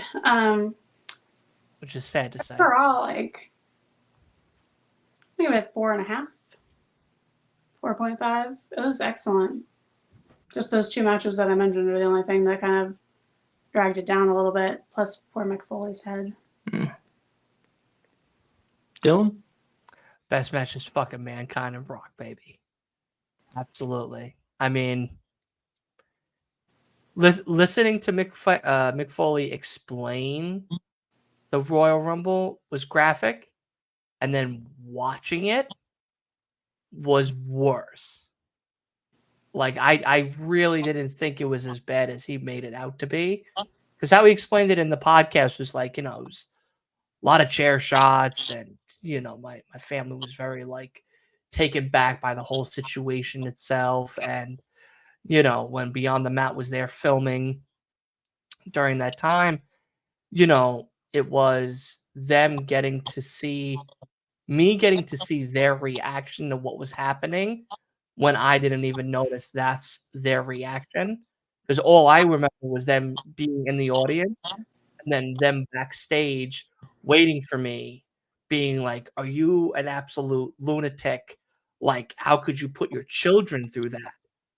Like, why would you put your children through that?" Mhm. And, and then Mick's getting like 12 or 15 stitches in his head talking to Noel and Dewey, like, "Oh, Daddy's gonna take off now, and we're gonna go to Disneyland. We're gonna have like a 3-4 month vacation. Don't worry about it. It's not that big of a deal. I'm actually fine." And she's just like, "We're going to talk when we get home, when the kids are asleep, because I want to rip you a new fucking asshole after having to be put through that." Like, that's just, and it is. I mean, we just saw it. Like, it was graphic. Like, the first 5 chair shots was enough. Those extra 7, 8, 9, 10 chair shots, that was a nail on the fucking coffin. Like him going onto the electrical wiring was a crazy spot. Him getting a DDT on that cement floor, crazy spot. Breaking, the table breaking and giving way, crazy spot. Like, that was enough to an average fan to sell you on the Royal Rumble and that match. But, and Mick explained it in the podcast where he was just like, I wanted this one to matter because it was The Rock, and The Rock deserved to be pushed over this far. And Vince choosing me to be that guy was perfect because he knew I could do things that not many people are comfortable or can withstand. And, the I Quit match was perfect. But the fact that he had it, almost same with Mark Calloway, The Undertaker, with the Hell in a Cell throwing him off. He had to beg The Rock, like, "No, you have to hit me X amount of times. You have to hit me as hard as you possibly can with the chair, because that portion of the storytelling matters more than what we're saying in these promos." And, then watching it, it's just like, holy shit. So yeah, Mankind, Rock, take the cake. That's the whole fucking show.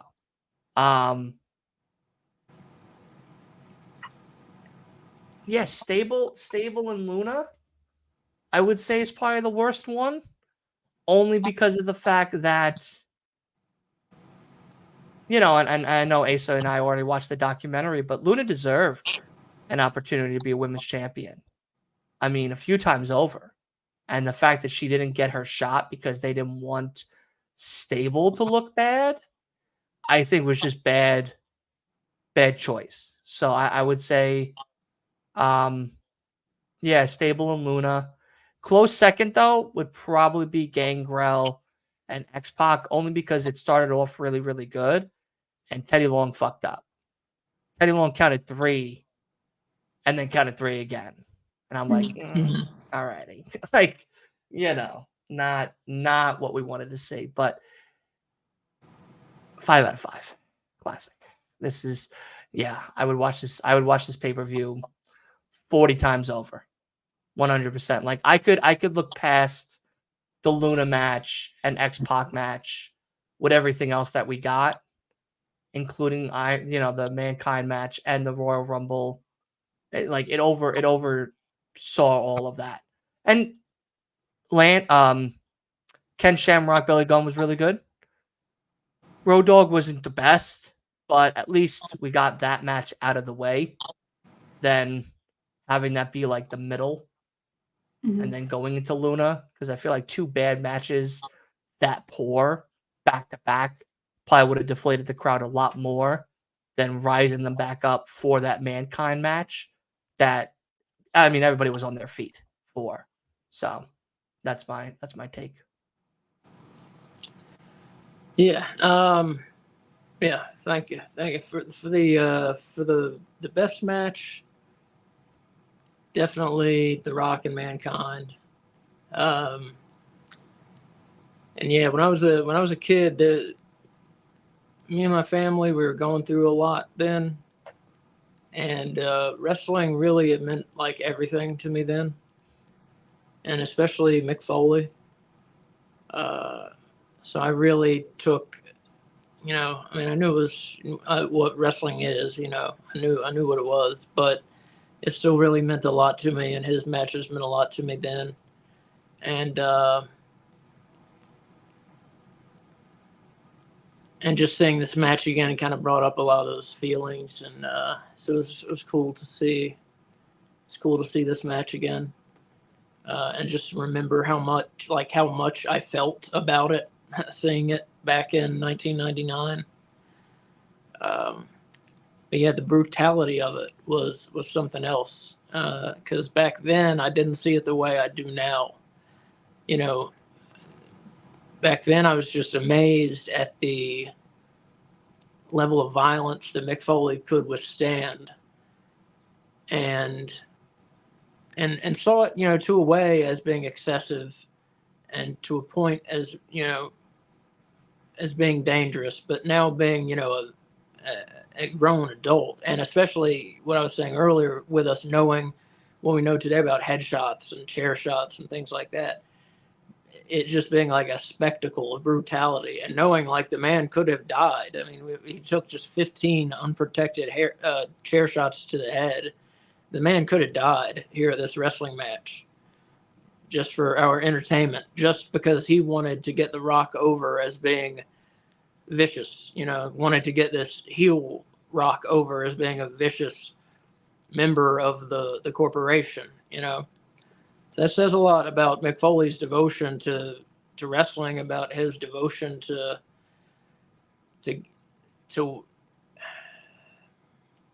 getting his character to where he wanted it to be, and to getting his opponent's characters to where he thought that they should be as well.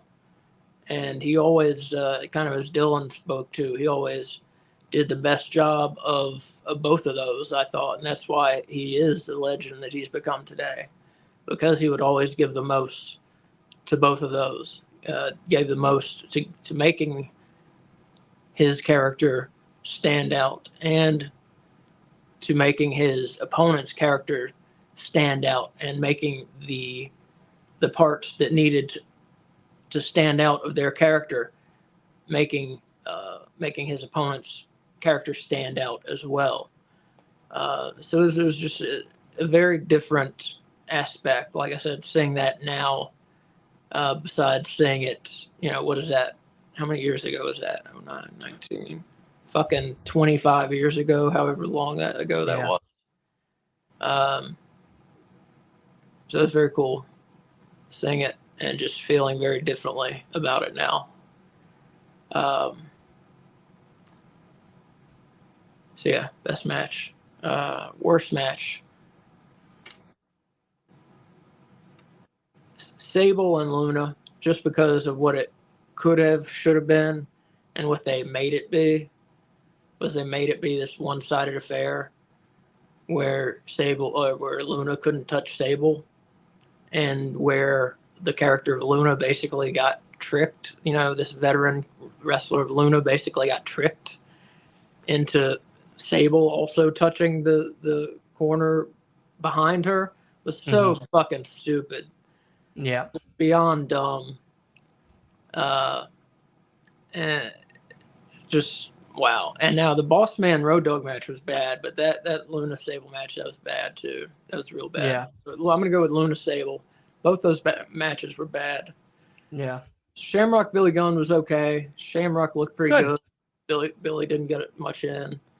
But Rock Mankind lifted it back up, and the Royal Rumble, as I said before, it was one of the most memorable ones. Very good Royal Rumble, very creative in the way they did things. So overall, just those two matches is enough to give it a 5 out of 5. Yeah, for sure. 5 bones out of 5.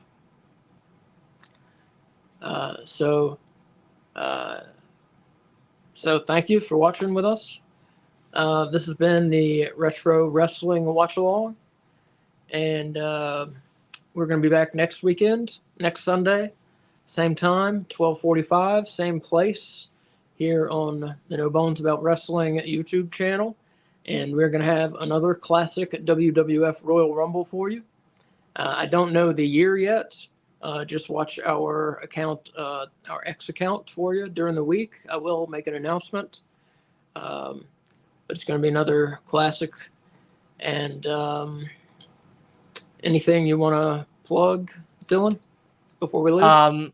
No podcast tonight. We were going to do one talking about TNA's Hard to Kill from last night and some other stuff. We're going to actually just skip that because we have Snake Eyes this Thursday coming up.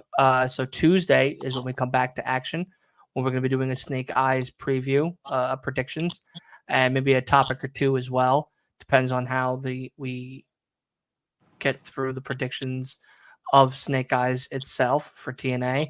And then, of course, Dynamite on Wednesday.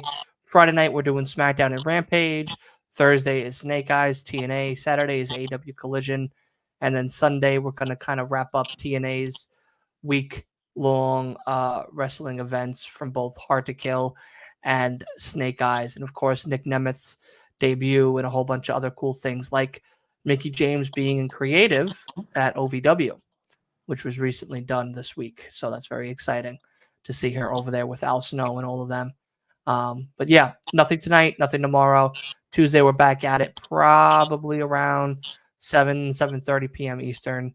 So definitely check us out. Make sure you subscribe to Last Week of Wrestling podcast over on YouTube as well as Spotify. We have a whole bunch of great episodes, podcast episodes up, and TikTok, Instagram, Twitter, Tumblr, LinkedIn, all that good stuff. So definitely make sure you're there and check us out. All right. Thank you.